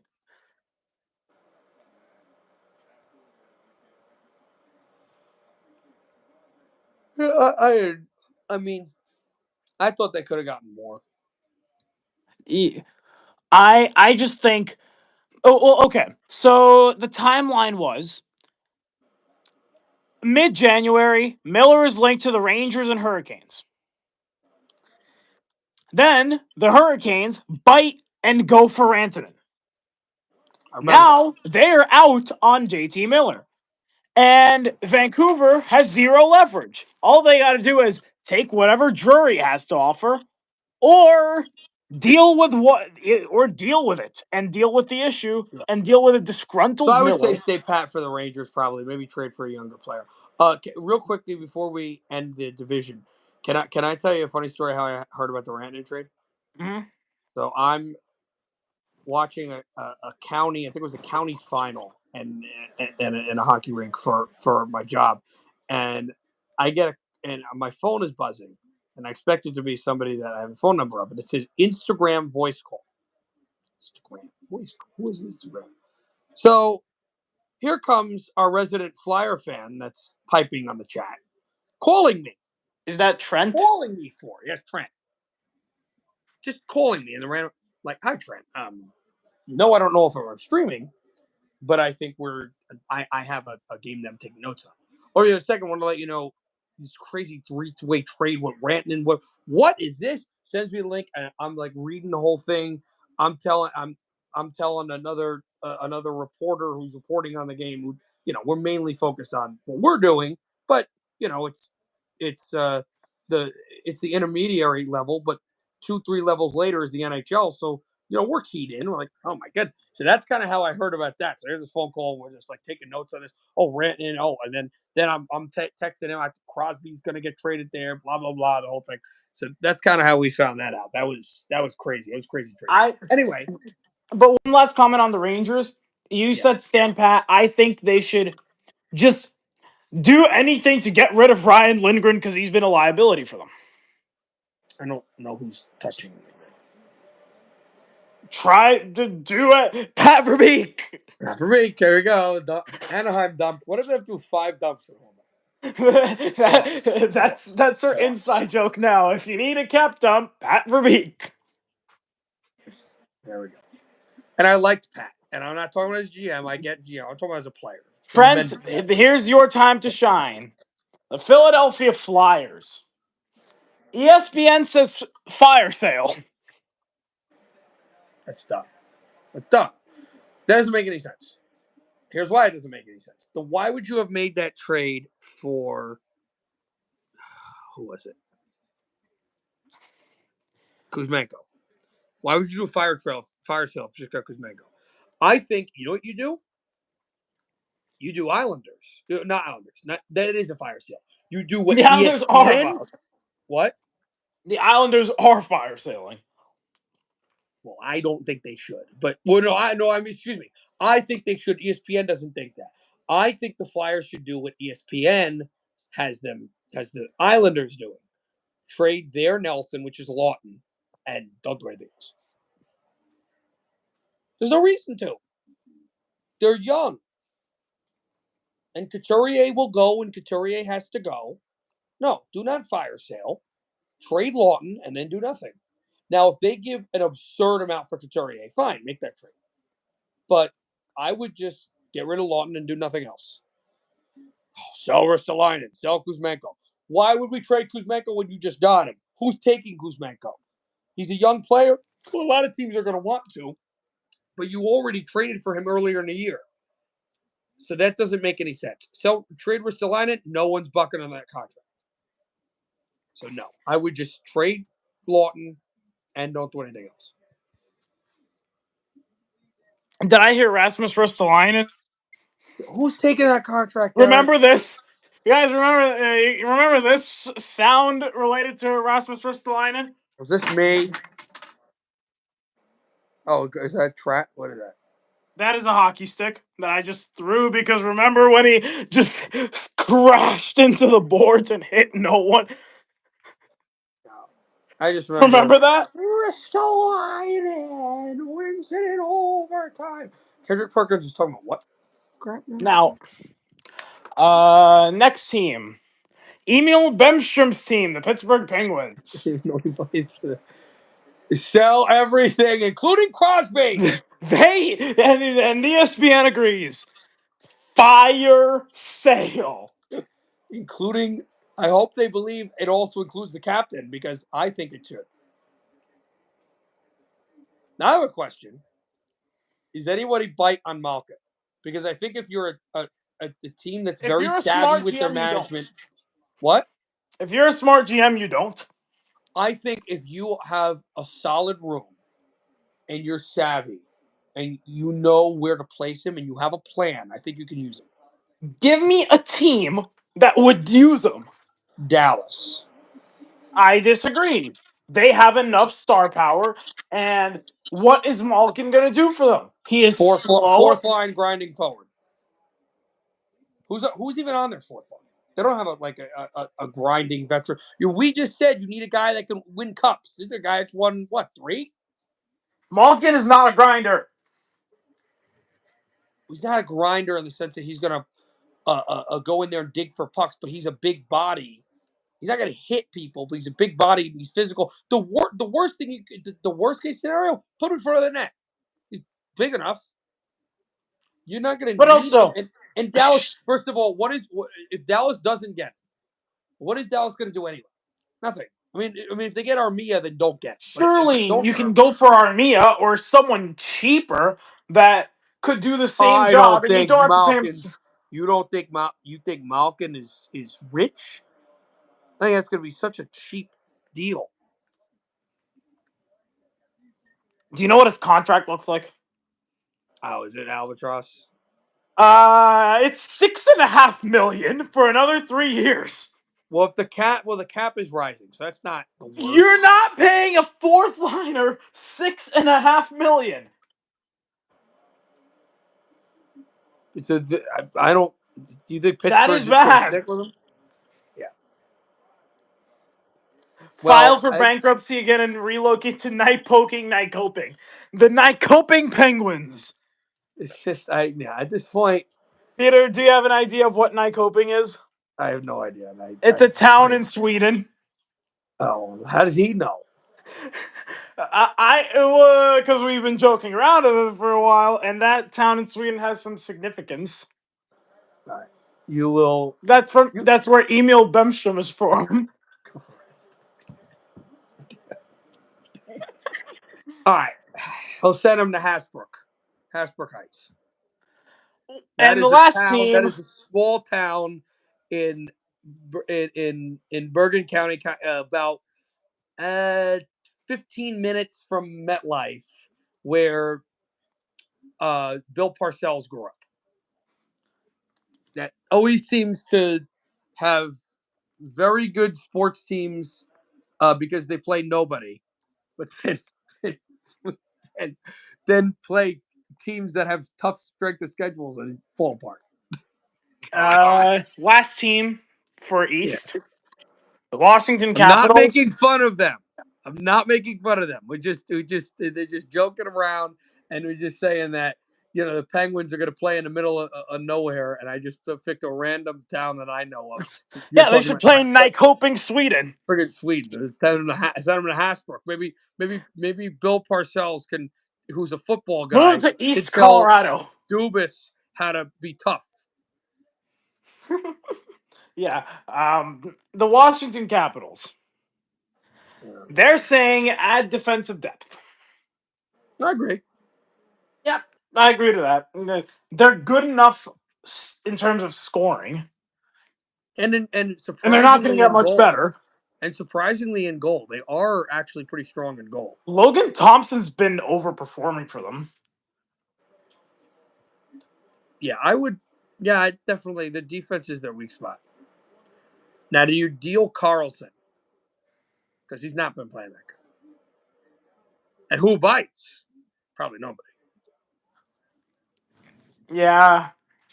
But also, if they want to go on a playoff run, if they're insistent that they could, even though I don't think they can, you might want to keep Carlson because he's useful for that. Yeah, we'll see. And to finish our theme, Eric, yet another Jersey guy. Colonia. In fact, I know you're not a college football guy. You know the player, he's not a football player anymore because of a tragic thing that happened to him. But you know of the Rutgers football player from like the early 2000s? I'm not into college football. No, but you'll know the name because he was like on a bunch of talk shows. Eric LeGrand, he was paralyzed. Yes. Yeah. So him and John Carlson grew up together. Good to know. Crazy, right? Yeah. Small, tiny, minuscule world. Like when you keep bringing up stupid small. I thought that was Japan for a second. Small, minuscule world. Maybe. Everyone grows up together in Jersey, plays hockey, something happens to them, get a terrible contract, and then all end up in Anaheim with Pat Verbeek. I don't think Eric Grant wants to go to. Here's a bunch of coffee shops. I don't think he wants to go to No. Anaheim. I've been to Anaheim. It is hot as heck. I've been there, and it's really nice in the winter and really bad in the summer. I wasn't even there in the summer. I was there in like May or April. Nope, that's summer there. Yeah, it was just gross. It was so hot. But also, as someone who lives in the mountains, I know what it's like to experience all 4 seasons within 1 hour. I mean, I don't live like you live, but I do. I live. I don't know how much, but I live like I want to say 1,100 feet above sea level. Like where I live is by the mountain. Is on the mountains in Trent, western how New many Jersey. feet are in a mile? I don't know. I have no idea. I'm asking Trent for a reason. 52. Yup. There is a 52 in the number. Okay, Ray Lewis. We're gonna bring up that 52. Tag Josh for that one. Now, before we go, what was Pat Verbeek's number? 52. Not 52. Not 52. Try to actually get. Do you know? I want to see if he knows.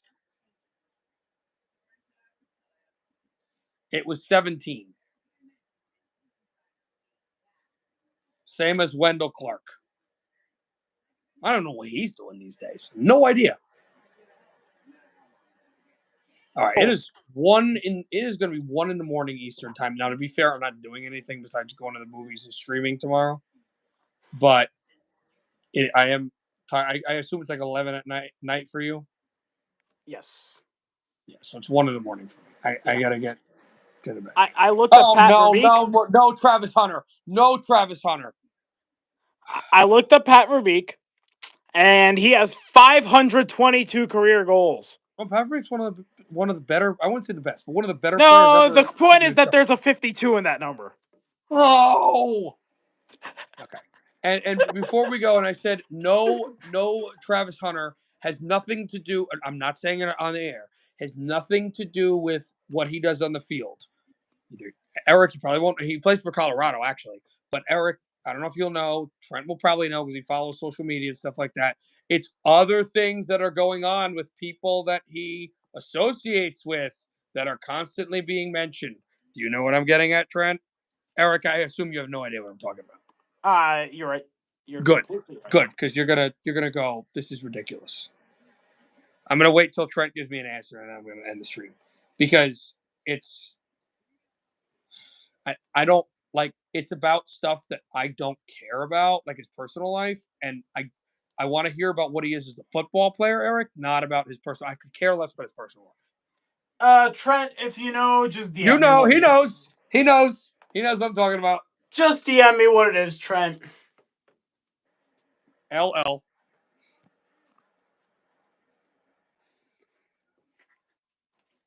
Wait. Do you have an Instagram?